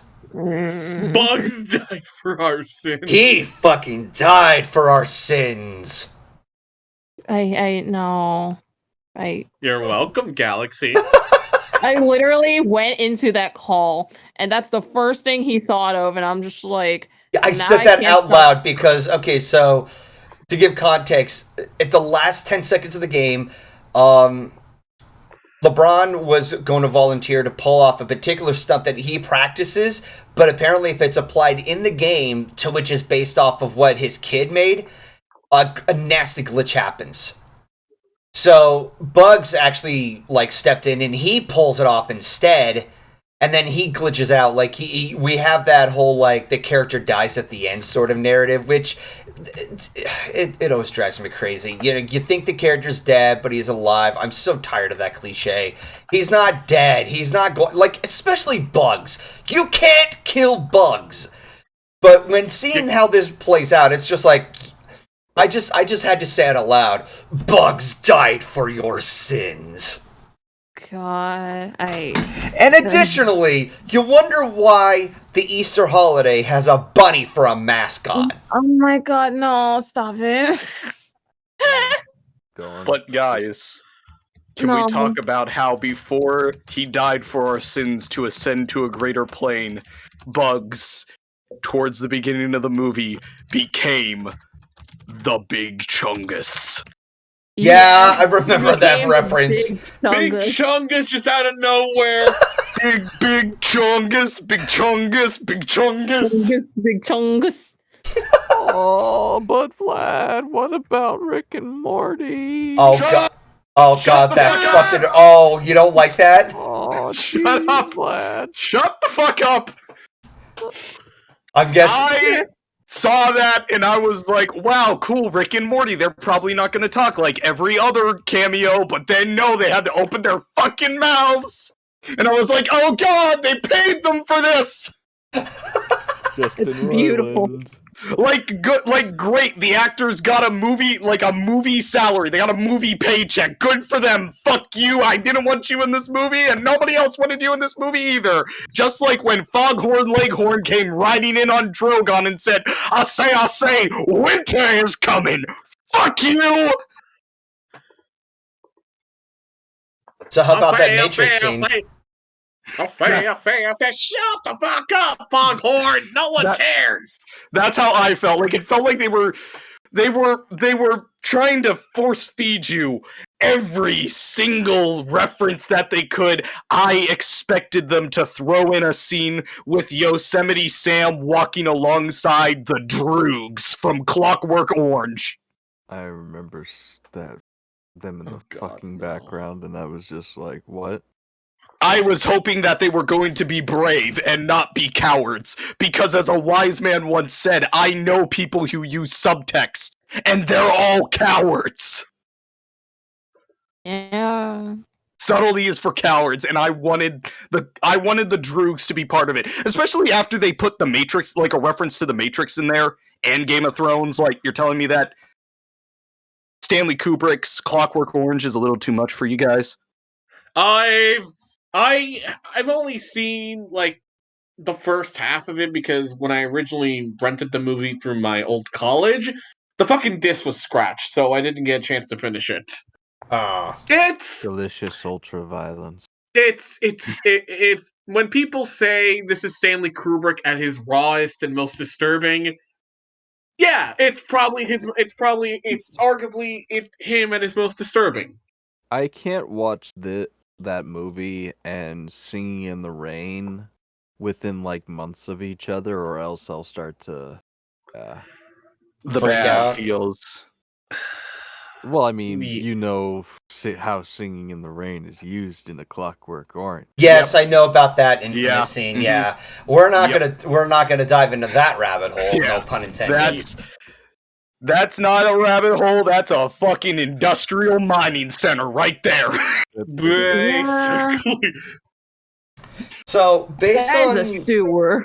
based on some but based on how irritated a lot of you guys have with the references, I'm starting to understand a little why a lot of people did not like this Honestly- movie. Go ahead. Honestly, I wasn't really all that bothered by a lot of the references. Honestly, Okay. I wasn't bothered like, either, but I was I having get fun with it. It's supposed to be like I guess maybe because I was already going into this thinking, well, I've heard about the premise about this a year ago and how they're gonna cram in as many like Warner Brothers properties, and I'm just like, you know what, fuck it, show me what Go you can nuts. do. I want to Yeah. see this train wreck. I mean, you have it named Same. Space Jam. I mean, you already have a title based off of what's arguably, once again, an hour and a half shoe commercial.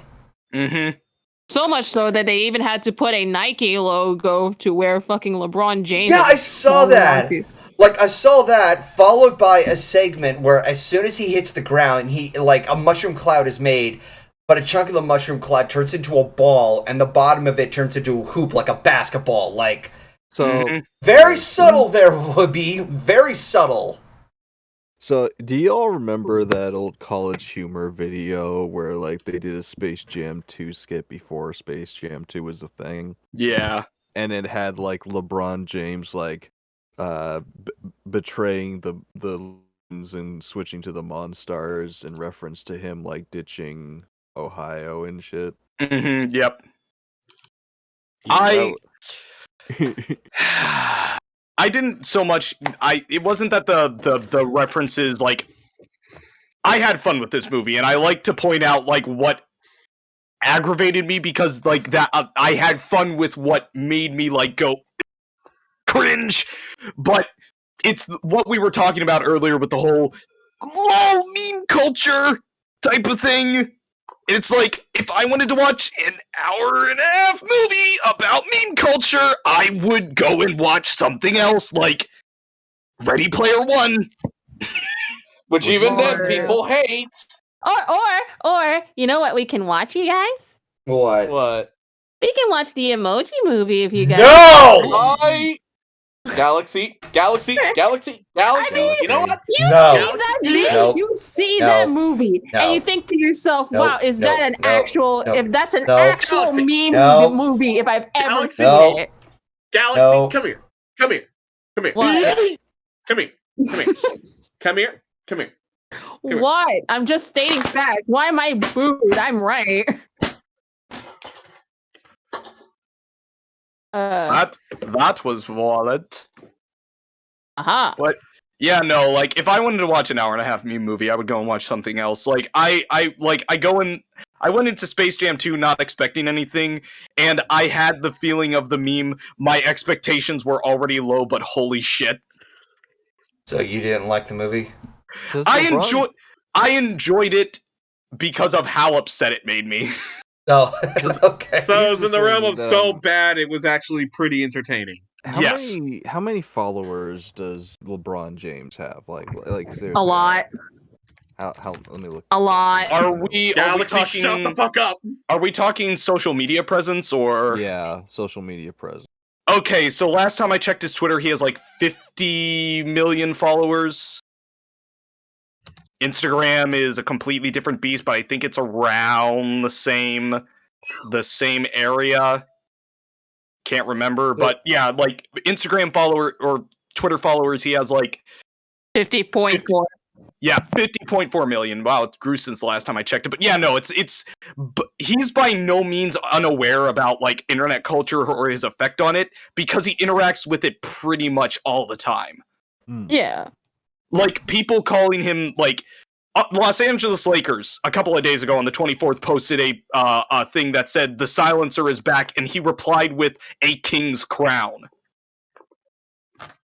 Like the dude knows damn well what the fuck he's doing. Yeah. He's just indifferent to it, I guess. Yeah. Like he knows internet culture, he knows what he's doing. And I think that's mostly because of his son Bronny, because his son Bronny likes internet culture, because he's a gamer, he's part of FaZe. Of course he would be part of the FaZe clan. He's part of FaZe clan! But, like, the fact that, that was the whole thing in the, with the whole acting thing, like him acting like, I don't know what the fuck's going on. Where am I? Like, dude, you are more engaged in internet culture than any other, like, person. The only other person I can think of that's more ingrained in internet culture is Kevin Durant, and that's because his profile picture is Flynn from Tangled with a bunch of swords pointed at him. Like, Kevin knows what he doing. I mean, if that's the case, then there's a possibility that maybe LeBron just looked at the script, went, I'm not too invested in this, and just kind of rolled with it simply for his kid. Yeah, that's exactly what I think it was. Like, I mean, it's kind of like... Sorry, go on. I think for LeBron, it was an easy paycheck. That was it. It kind of reminds me of Shark Boy and Lava Girl. You know the movie from the get-go is ridiculous and over the top. I mean, we all know the fucking memes of that movie. He wrote Train Journal! Mr. Kill him! But yet, if you look, but you have to remember that movie was technically based on the stories, or the quote-unquote dreams, I guess, of Robert Rodriguez's kid. So obviously he made the movie for his kid. Makes you wonder why the hell he would make a part 2 of it, but what Wait, do I there's- fucking know? There's supposed to be a part 2. Yes, there is a part 2. Well, it's quote-unquote a sequel that's on Netflix. It involves a bunch of superhero characters, and Sharkboy and Lava Girl are one of the they're basically in the movie. Oh, Captured, but they're there. Oh my god. Oh, and they That's not got surprising. they got the original actress who played Lava Girl, but for some apparent reason they didn't get Taylor Lautner to play Shark Boy. Well, So yeah, instead that's they just because have they instead got someone that looks like him but covered his face with a fucking like mask cat. or something. yeah, like a cow or something. Yeah, that's because Taylor Lautner basically said fuck the acting career. Oof. I mean, can you really blame him? After Twilight, you can kind of see why he didn't care for it anymore. I mean, his breakout movie, which was called Abduction, which, you know, I have to have pride as a Western Pennsylvanian because the climax of the movie takes place at the Pirates Stadium. Go Pirates! Yeah, yeah, yeah! That movie bombed, and he was like, okay, maybe acting's not for me. And then the next movie he tried to be in was The Ridiculous Six with Adam Sandler and Rob Schneider. Oh. Yeah. Oh no. I think I remember that. When it comes to like Adam Sandler and Rob, like with Adam Sandler, it's a 50-50. You're either just going to get a tolerable comedy. It's either gonna be Happy Gilmore or something is suffering like what's it called? Jack and Jill. Yeah. It's either Happy Gilmore or Jack and Jill. Mm-hmm. But then again, as soon as it involves Rob Schneider, kiss your career goodbye. Kiss your ass goodbye, yeah. It's like Taylor Lautner was not in that movie because he's essentially said, fuck the acting career, I'm married now, I'm just gonna do me. It's kind of like it's kind of the same thing with what's his name? The kid the American all-American boy back in the 90s. He voiced young Simba. Jonathan Taylor Thomas. Jonathan Taylor Thomas. Yeah, he retired from acting. I was gonna also say Macaulay Culkin, because Macaulay Culkin stepped away from acting for permanently after like. Well, but his father was a piece of garbage. And to be kind of honest, I feel like he already felt he had peaked with his acting career. Like, it was pretty clear he didn't really want to make it his permanent lifestyle. I think he wanted to be a musician, so he wanted to do other things. Now he runs BunnyEars.com. Yeah, I mean, the man appeared in an Angry Video Game Nerd episode, so kudos to Macaulay. Yeah, and a Mark Rober video. They found too. Like, after being, like, distant from the public eye, like, not being seen by people for the longest time, they finally saw Jonathan Taylor Thomas, like, a month ago. Oh, no. In California. Oh, no. He looks like he's living his best life. He looks like he's living... Look at him. He's just walking his dogs, man. Aww. You know what it kind of reminds me of? It kind of reminds me of, what was the other guy who acted with who was in Ghostbusters? Not the main four. The other guy who also got possessed with Sigourney Weaver. Rick Moranis. Yeah, Rick Moranis. He obviously made it big in his acting career, but then he retired from the industry. And I think, from what I remember, it was because his wife passed away, and he wanted to focus on raising his kids. Yeah. Okay. And ever since then, he hasn't left. He has not come back. He is happily just raising his family and didn't he make a brief appearance and voice in one of the mooses in Brother Bear? I think he also did a little bit of it for the Ghostbusters video game, but that's about it. Okay. But for the most part, he has not acted ever since. Which, as sad as it is, because he is a really good actor, I can happily respect his decision, especially when you put family over your career. So yeah, we've been going on tangents a while. So the final thoughts on Space Jam. It was stupid fun. That's what I think. I think it's stupid fun. I think the critics were too harsh on it. I think it deserved, like, if I were to give it a rating on Rotten Tomatoes, I would say like maybe the 40s, maybe even the 50s, like right around there. Not 20-something. I still find it blasphemous that Chicken Little is still in the 30s, but I kind of feel like the reason people like give it such a negative like vibe is not only the way the movie was structured, but I think so many people just hold the original Space Jam in high regard, despite the fact that it's literally everything that the original Space Jam is. It's just in a much more modern setting. Yeah, like, okay, so the Yeah, first Space yeah. Jam was an 1.5-hour Nike commercial. Space Jam: A New Legacy is a 2-hour Nike commercial. That's basically it. You know what's kind of funny, too, if you really think about it? To some people, this is bad. This movie is so bad that even the creator of the actual Space Jam 2 looked at the script several times and dipped. Ooh. Yeah, he said that he doesn't like the script and how it turned out. Okay. Especially with how LeBron James is not the best or the most natural actor in the making. If that's the case, I kind of don't want to be blasphemy, down a little bit off, but if that's the case, then what would have happened if they gotten Kobe then? If Kobe hadn't passed. Yeah.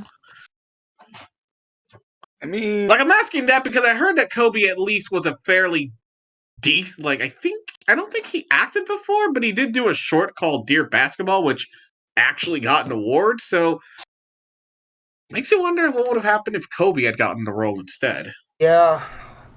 Kobe did tend to put 100% into everything he did, whether it be music. He does actually have a filmography. He was in a couple of TV shows.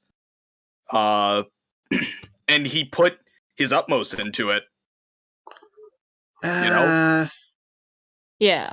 Makes you wonder what would have happened if he had been given the opportunity to be in Space Jam then. Oh god, yeah, that's dude, this is like this is slowly peeling a Band-Aid off. Yeah, like Def, what you mentioned with Dear Basketball, he not only played the role of himself, but he was also the writer and the executive producer for that film, and it won the best animated short film at the 90th Academy Awards. Dude, this thing's even harder. So when people say that Kobe put everything into what he did, yeah, the man put everything he had into every single venture he did. As an athlete, since I love basketball, I don't talk about basketball that much here because I don't know how much people are interested in it, but I fucking love basketball. There will never be a player like Kobe Bryant ever again. Like out on the court or off it. There will never be another one. Yeah. He was LeBron James can go around and say, "Oh, I'm the king, I'm the greatest, I'm the best." Bitch, no the fuck you ain't. There was a king. No, you're not. There was a king, and he died with his crown on. And we are not going to give that throne to you until you prove you're worthy of it. Yeah. This is just painful to talk about. Yeah, it hurts. I love... Dude. This is... Yeah. No, it's fine. I'm sorry. I didn't mean to open a No, wound. I mean, you did. You were being analytical. That's fine. Yeah. So, anybody else have final thoughts? Because we've been in this one for a while. Space Jam 2 was dumb fun. Made me angry, and I'm thankful for that. Okay, then. Love the movie because of its animation, even though it has a really cookie cutter kind of, I normally expect stories to be cookie cutter at this point. It's just a matter of how you execute it. And this one... No, absolutely. Yeah. But this one feels very, very much so. But the animation, oh my god. Ooh. gives me Spider-Verse without the Spider-Verse in terms of the experience that I had with it, and I love it. Okay, then. You would. No, because I love the animation for that too.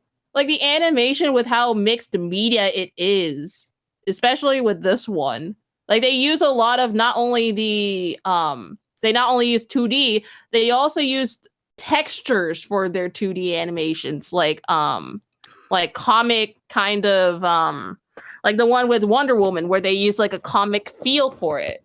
You have like this really good green screen effects for like live action segments, and it's pretty fucking impressive, especially with the technology that we have today, especially since they also mixed well with like CG, even though it's very uncanny, but at the end of the day, they're cartoons, so it's supposedly to be like that, but yeah. Okay. Like, So- I loved the movie just for that. If they give me a good visual experience, I am all up for it. All right. Ryley, any final thoughts? He has to get Coke. Oh.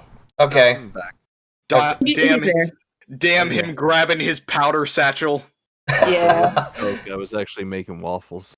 Anyways. Oh, you back to the. You know what? Making waffles, making waffles. Yep. Bacon waffles. Bacon waffles. But yeah, final thoughts, Ryley. Honestly, it's okay. I'd give it maybe a solid 6.5, 7 out of 10. 10 out of 10. Yeah, I'm more like a 6 or a 7. Like I'm trying to be more generous with this movie because like I know that it Same. like I can see why some people took issue with a lot of the the cameos and shit, like the different references. Deafhorse, any final thoughts? It's okay. It's an okay movie. It's not perfect, but it's watchable. As one critic has stated, a bad movie is a movie that is forgettable, and very uninspiring. Space Jam 2 is not any of that. At least For in my me, opinion, so. it's like 9 out of 10 for because of the animation. You know what would actually made me cringe though for that movie, besides the story arc itself? If they were to go the easy route for Rick and Morty and just throw in the pickle, Oh God. just to No. kind of fish in the reference, like, hey, look, we have Rick and Morty in our movie. Only Pickle Rick. Instead of Pickle Rick, it's like a Pickle Looney. Yeah. I'm Pickle Bugs! Pickle box. It's the funniest shit I've ever seen. So There it basically, there's this rabbit. He gets turned into a pickle. Pickle. Funniest shit I've ever Shit seen. I've ever seen. All right. So I think it's time we move on to the Q&A. Yes. Yeah, we've been at Space Jam for quite a while. Multiple Space Jam. tangents. Jam. Yep. Scam. Space Space Scam. Jam. Lol. Space Scam. Space Jam. Making Space Jam. Making spam. Yep. Space Jam. Space Jam. Don't choke. Sorry, I had a Do cough choke. fit. Do choke. Do it. I just Choke don't me remember. like I you did like choke the me. opening sequence. Yeah, that was a Oh, pretty when cool you thing. saw like Bugs Bunny Crazy Castle on the Game Boy. No, I'm talking about the origin story, like at the very, very beginning of the movie, the opening credits. Oh, okay. What do you? there's think of one thing that the disappointed me. referencing Crazy What? Castle? The OST for Space Jam 2. By the way, thank you very much, Drumstick Pony, for the raid. Much appreciated. Thank you. Love from the Drumstick Army. Ow, the fucking notification sound went off again. All right, so finally, questions from Magical Flash Star. Ask all. Of all the films discussed in this film, which was your favorite and why? Mine is Arlo. Arlo. Mine is Arlo, but it's third. I feel like Probably Arlo. right now it's Lupin the Third at the moment. Okay. Like coming from someone who's a very big love dick sucker of fucking Space Jam 2. Yeah, Lupin the Third is pretty good. But for the most part, it's just both are equally good movie. 3 of them are equally good movies, though. I will say. If you're gonna put Arlo on the same pedestal as Space Jam, you deserve to be thrown into Mount Kilauea. There goes Galaxy. I mean, she can fly. Yeah. You Vlad. anticipate that I would not tie her wings to her side? Vlad, how about I help you up that volcano and we both just... I would allow the help. All right, so we have the next question by Colby Kong and a bunch of amateur characters, supposed to be the poor literacy thing. Ask all, have you watched The Masked Singer? No, I have not. I've seen memes of the Masked Singer, especially when they put Kermit the Frog in their fucking thing. Kermit the Frog. I'm very indifferent to it. To be kind of honest, I don't really care for it. Same. Same, but it's funny to see the memes. Reboot is just. Okay, so next question: which video game franchise needs a reboot? Ooh, okay. Go ahead, Jeff. Mega Man Battle Network.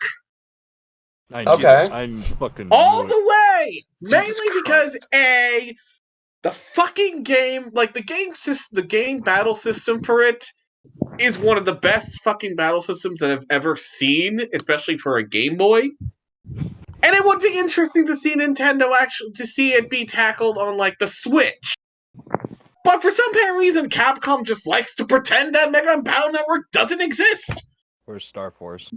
Or Star Force, too! Capcom seems to have a bad habit of being disrespectful to their own source material sometimes. And I thought Capcom was fucking bad. Not Capcom. And I thought fucking Konami was bad. Funny you should say Konami, because I was gonna say Castlevania. You know what? Yeah.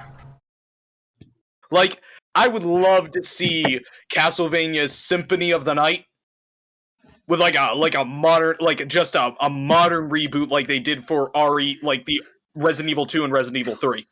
Okay. Or Metroid Dread. I would fucking live for that. Isn't Metroid Dread out like already? Yes. What I'm saying is like that style of 2D, like pseudo 2D. Oh, pseudo 2.5. Yeah. Yeah.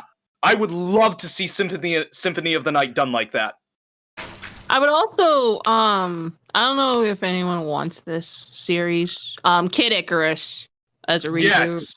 Yes. Kid Icarus. I don't know jack shit, but I would love to learn. Kid Icarus is fantastic. It's a great. The later games became kind of bullet hell simulators, but the early games were like your traditional side-scrolling adventure. We can do the side-scrolling thing, but let's have it with the characters from the later part of the series, because Hades, yes, is a great game. Oh yeah. So it's kind of hard for me to answer. If you're gonna remake something, at least do it with respect and such. Like for instance, the DuckTales reboot was fantastic. Like the game, it had some well done cutscenes. There was some familiar level designs with some extended level designs and their cutscenes and everything. Like they put it all into this.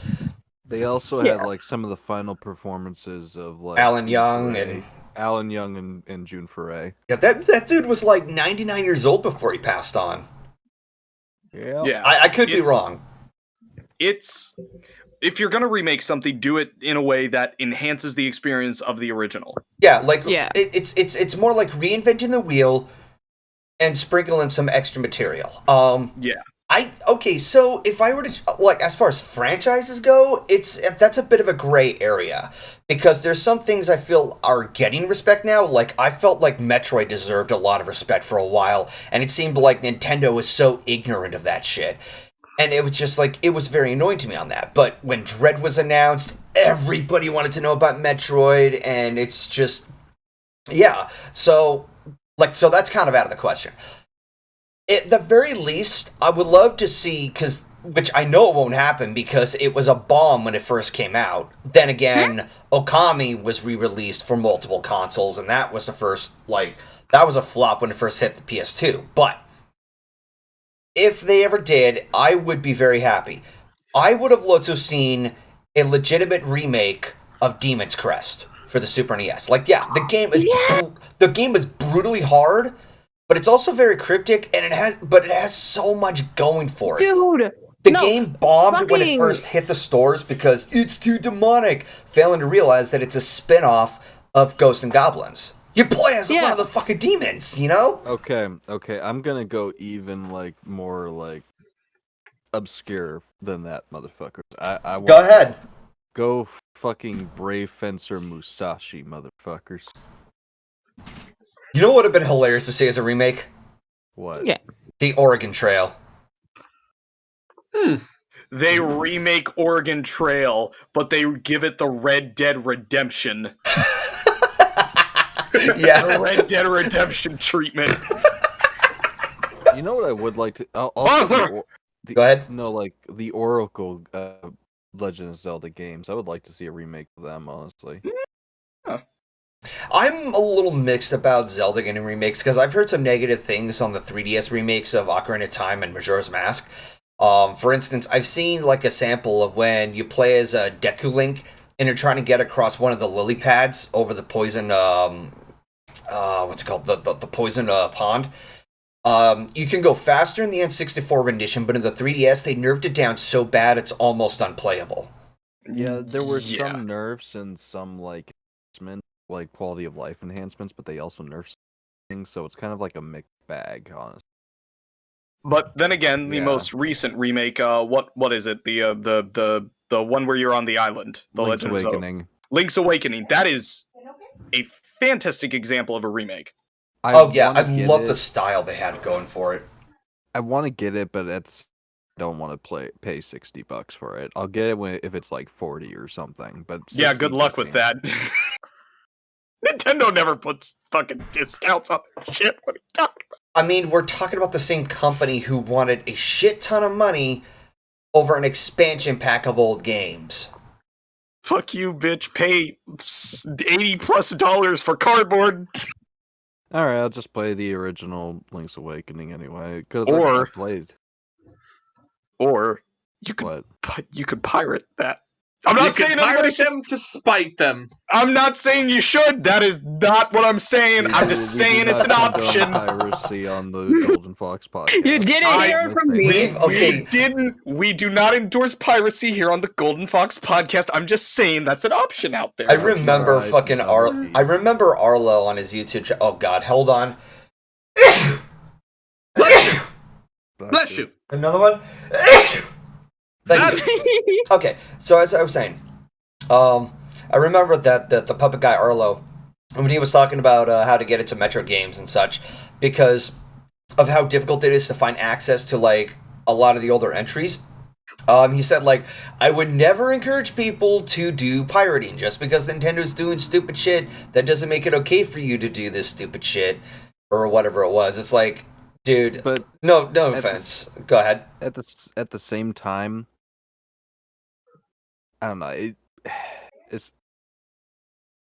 It's a mixed bag when it comes to it's like I talked about this in a previous podcast. It is a massive gray area that there's no absolute. And this is mainly because of just how stupid Nintendo is. Yeah. Nintendo and like a lot of developers in general who were like just again, like Def said with the whole Mega Man Battle Network, we haven't seen like a remake or a re-release of those games since like ever. We haven't seen a re-release of them at all in like, the past 15 years. And you know, to quote Solar, they used to have the Virtual Console. What the fuck happened to that? Because they wanted to make you pay them so they could just keep in the money coming in and shit. Yeah, so we can clearly see that. And guess what? A lot of us, like, how many people even went to the trouble of getting the expansion pack? I wonder. Maybe I'm thinking too highly of him, but do you think Satoru Iwata would have allowed this kind of shit? I don't know. I don't think so. I do not think that Iwata-san would allow this to happen. Yeah. Let's see. What other questions do we have here? What reboot disappointed you? Okay, video game reboot that disappointed you. Video game reboot that disappointed me? Resident Evil 3 Remake. Yeah, I heard a lot. It's not a reboot, but it's not a reboot, but it's what was it? Sonic Forces. Oh no, I know. One Sonic Forces disappointed the shit out of me, especially with like the gameplay and shit. Like the gameplay is easy, don't get me wrong, but it's like it's mediocre to me. I got a reboot for you that disappointed me. The Twisted Metal remake on PS3 or reboot on PS3. Like I was so hyped for that. I was so hyped because I was a big Twisted Metal fan as a kid. It was one of the few like violent games I could really play and shit. Like I'd play with some friends or like friends of friends and shit, and I was looking, and then I played the game, and the controls just felt so off to me. I don't know what they did with the controls, but they made it so hard to like drive and like target your weapons and shit. It was like what they do the you know what I mean, Vlad? Yeah, I know what you mean. I actually used to be part of a Twisted Metal competition that was held every year at this video game day at a local college campus back near my hometown.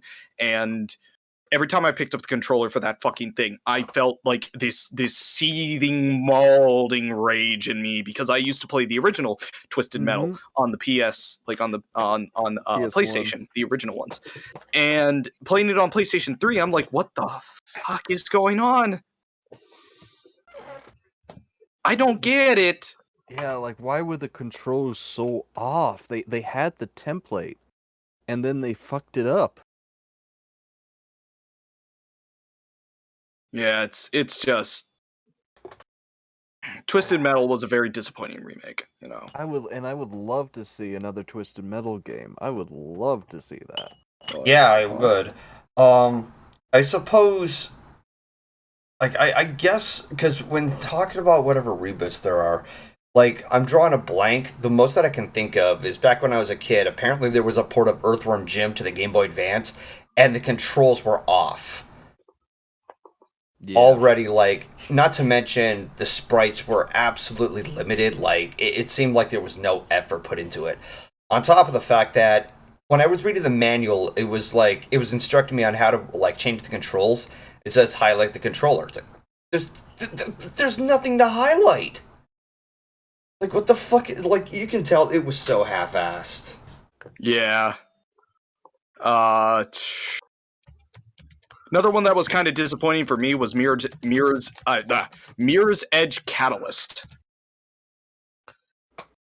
Because I loved the original Mirror's Edge. Was that really a reboot or a sequel? No, it was a reboot. Really? Because it's supposed... the way that they explained it is it's not quite a reboot. It's kind of like a reboot prequel because it all takes place before Mirror's Edge. Oh, okay. It's the same thing with the Hitman game that came out in 2016, where they were like, it's a reboot. It's a reboot of the Hitman universe. And they still reference everything that happened in the past Hitman games. Because it was not a reboot. It was a sequel, but with rebooted, like, stuff, updated graphics and whatnot. But Mirror's Edge Catalyst was disappointing for me because I expected them to take the free-running combat and like the flow of the game and improve upon it. When they didn't, it was basically the same thing. It was more pretty, better graphics, but no, it was not. It was not as good as it was better than the game on a technical level, but it was disappointing overall because I expected it to be, you know, something more. That's the way I feel about a lot of games. Like another one is Prince of Persia 2008. Nobody remembers that game. Do you remember that game? Doesn't sound like it. Do you remember that game, Ryley? I heard you say yeah. Yeah, I remember it. I didn't play it. Like, I played the original game, but at this point, I just have no interest in the series because fuck Ubisoft.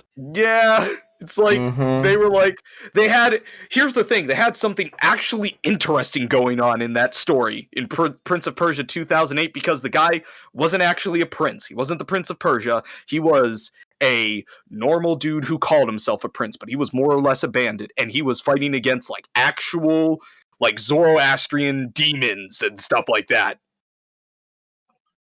He had something going on, but the gameplay and the fucking controls just fought you on every single level. Let's move on to the next question. Ask all, what is your favorite song from the Sonic the Hedgehog games? Ooh. That's a tough one. I mean, the Genesis series, I like the Ice Cap Zone. But from Crush 40, that's tough. I have a simple answer. It's a two-parter, actually. Okay. classic Sonic, classic Sonic, like classic Crush 40, Escape from the City. Yeah. But a newer one that came out on a little known Wii game. It was a big foray. You had a sword and a gauntlet, and the track was called Night of the Wind. Oh, I know it. It's time to fight the night. Sonic and the Black Knight. That's Yep. the game where Aaron rage quit at. And again, when doesn't even rage quit at a Sonic game? The Night of the Wind was my shit. I would start up Sonic and the Black Knight just to listen to that song. Honestly, I think "Endless Possibilities" by the guy from Bowling for Soup was an underrated song from Sonic Unleashed. Yeah, actually, yeah. I can. I'm also one of those people who like some of the wholesomer music, like what was called "Watch Me Fly" from Crush 40, or what's it called, "Believe in Myself." I don't know who the singer is, but it's the theme for Tails. Okay. Tails. I also like the Sonic Colors theme. I was working at GameStop at the time Colors came out, and my coworkers got so sick of the fucking theme song being played on the TV for, like, you know, GameStop usually has a TV like showing off games and shit, right? Yeah, they got so sick of it, but I just couldn't get sick of that song. It was just so cheerful and happy. I don't know. And I keep picking up these fucking bots. Yeah, I've already took care of him. The bots are coming. Yep. Alright, so... What Oh, here's an interesting question. Ask all, what cookie or dessert would you... Wait, is that Galaxy? Yeah, it's Galaxy. Gut. Hi. Alright, here's another question. Ask all, do you have any Christmas traditions? The most that I remember with my family until I moved out was every Christmas morning we were brought down to open presents at like 5 or 6 in the morning. Like, it was an early hour. Yeah. Jeez. But the opening, like, you have to admit that when it comes to dawn, it's very it has a sense of like, there's a genuine sense behind it. So I guess that's why. I couldn't do that. I couldn't do that. Unless I'm still up. But if I'm told to wake up for 5 o'clock, no. I do have a couple of Christmas traditions for myself. All right. One of them is that on Christmas Eve I will watch the Christmas with the Joker episode of the Batman animated series. Okay. That is without fail every Christmas Eve. I have done it since I was 10 years old. And the new one is a recent one. A couple, like, somewhere within the week before Christmas, I will watch Klaus, the Netflix movie. Yes. I need to watch that again. Oh, that movie was amazing. Okay, so if we're going to talk about Christmas specials, I'm probably vanilla as hell. I still enjoy watching the Rudolph special and the Charlie Brown Christmas. Oh, hell yeah. Anyway, Of course. I can't go a Christmas without listening to the Charlie Brown Christmas album. Vince Let's not forget as well How the Grinch Stole Christmas. Which version? Absolute classic. The Chuck Jones one. As I like both. As some people on the internet might say, those are certified hood classics. All right. There's, of course, all the Rankin Bass specials. Like, as far as the Rankin Bass specials go, I enjoy Rudolph. I like the ideas that were going forward for Santa Claus is Coming to Town. Hated Frosty the Snowman. Something about that just felt off. Really? I something about that felt off. I don't know why. It just did. Maybe it's just how clunky the animation was. Like, it was just a thing back then. What about a year without Santa Claus with fucking Heat Miser and Snow Miser? Oof. I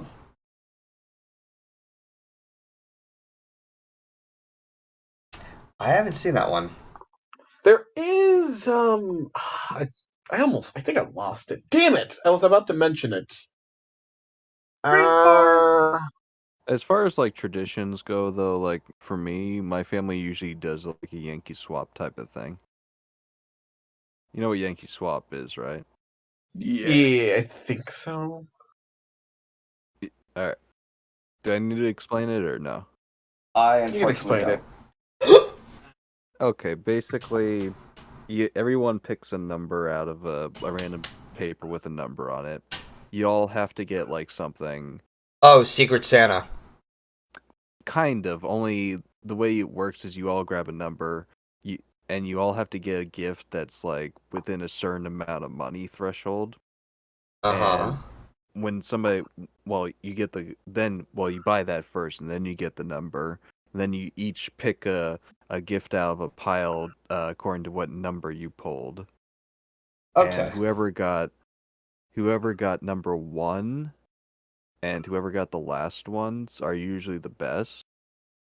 Because the last guy usually gets like something he wants personally, and he doesn't have the other ones to swap it with. And the first guy gets to actually repick something. And you can either like take a gift from the pile according as you go along, or you can swap somebody else's thing, I believe. It's interesting. Yeah, Very interesting. It's not like we I don't think- give we do give like out regular gifts too, but that's just like a funny little thing we do. Okay. Oh. On both sides of the family, honestly. There is Only- another Christmas special that came to mind, and I think people are familiar with it mainly because of its ending. The Snowman. Oh. Oh, the snowman. Oh, to that be song's in honest, my head now. Yeah. The other reason I would pretty much watch that short is because some edits feature David Bowie as playing actually starting off the short, sort of being a like a narrator, kind of slowly transitioning the story into the animation. As if implying that he is the little boy who made the snowman. Mm-hmm. And plus, it's David Bowie. I can't hate the man. The most beautiful man to ever exist and will ever exist. Yes. The lovely Starman.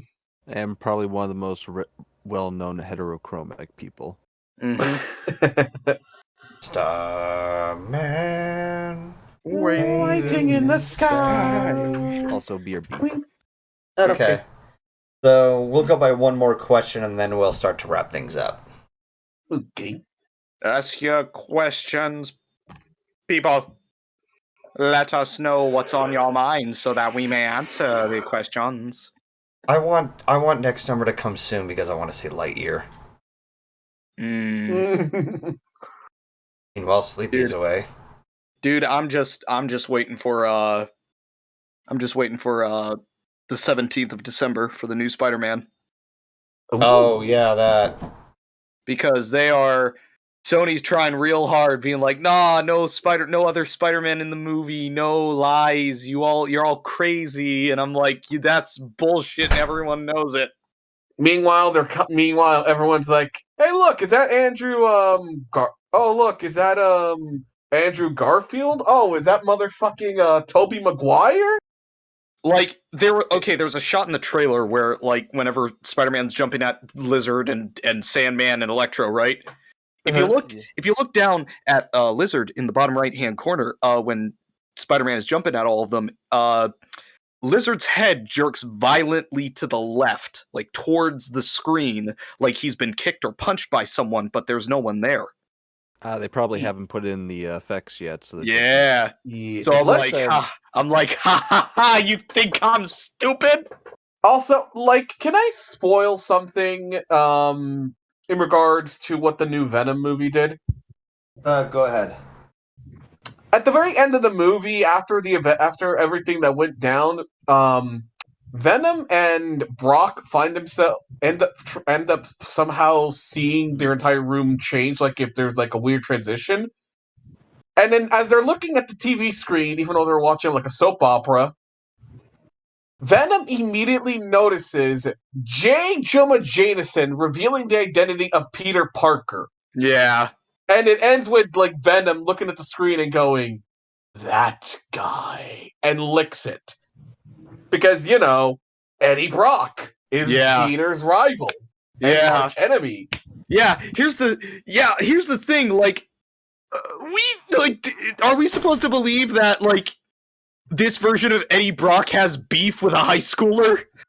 Like, I don't think so, but I think it's just I think it's just sort of Sony's way of teasing the fact that we're gonna finally see this Venom interact with Peter Parker.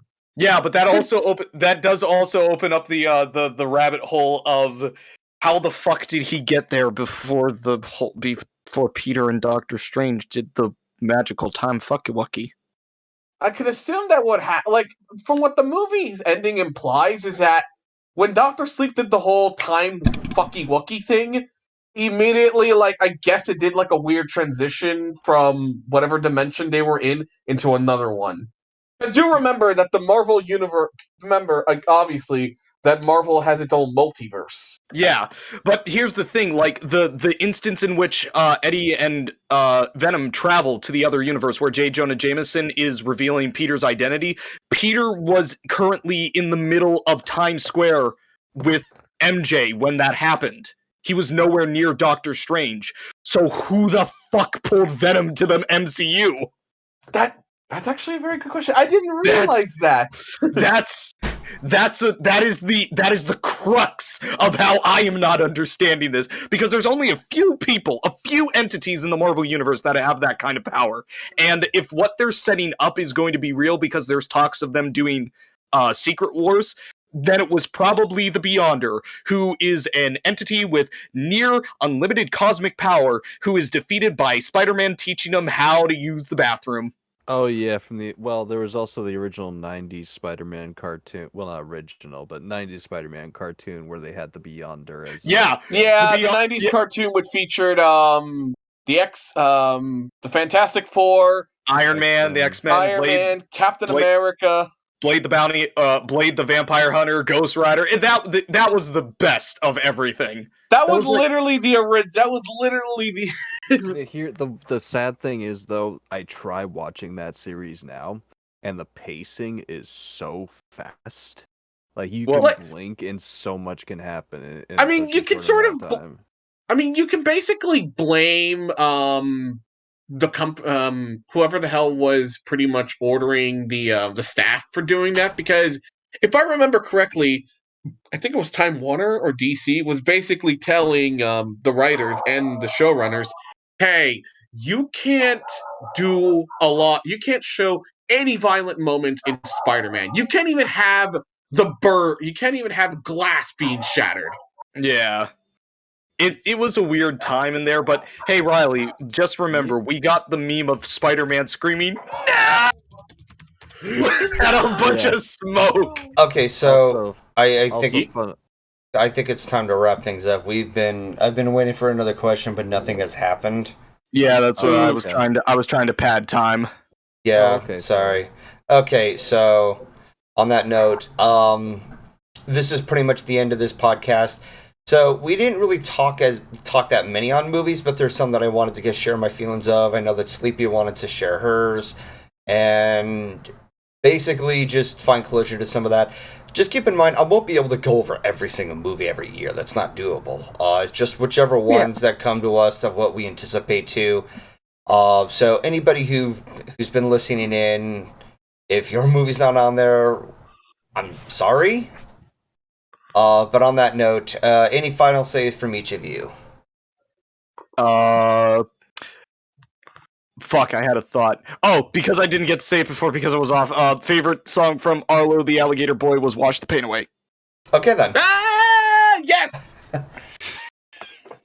Nice. Who was that one girl? What? Who was that one girl from Lupin again? Latita, whatever her fucking name is. Letitia? Letitia?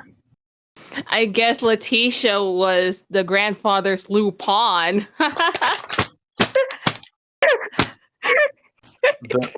Ryley? What the fuck was that supposed to mean? What did I do? The pawn. No. I'm passing it on to you for a final say. That's what I mean. I see what you're doing. Corner. Oh, final say on. Yeah, just wrap things up. Like one final say before the podcast ends. 7-Eleven was an inside job. Just like Alderaan was an inside job. Yes. Cack. And Deafhorse? Got him. I'm just gonna use it as a plug-in for my friend Joe. He just dropped his newest album. First album, his newest album. He's for that he hasn't made. Fuck me. I'm plugging my friend Joe's newest album that he's been working on for 6 years. Please, people, give it a shot. It's called Trisagion. Trisagion? I don't know how the fuck. Do you to have say a link this. for it? I can link it on Bandcamp. I can link up the Bandcamp and the YouTube link. All right. Okay, so I think But that... please give it a listen. He's an independent artist, and he is a fucking talented man, and I'm proud of him for this. Okay, so on that note, Nice.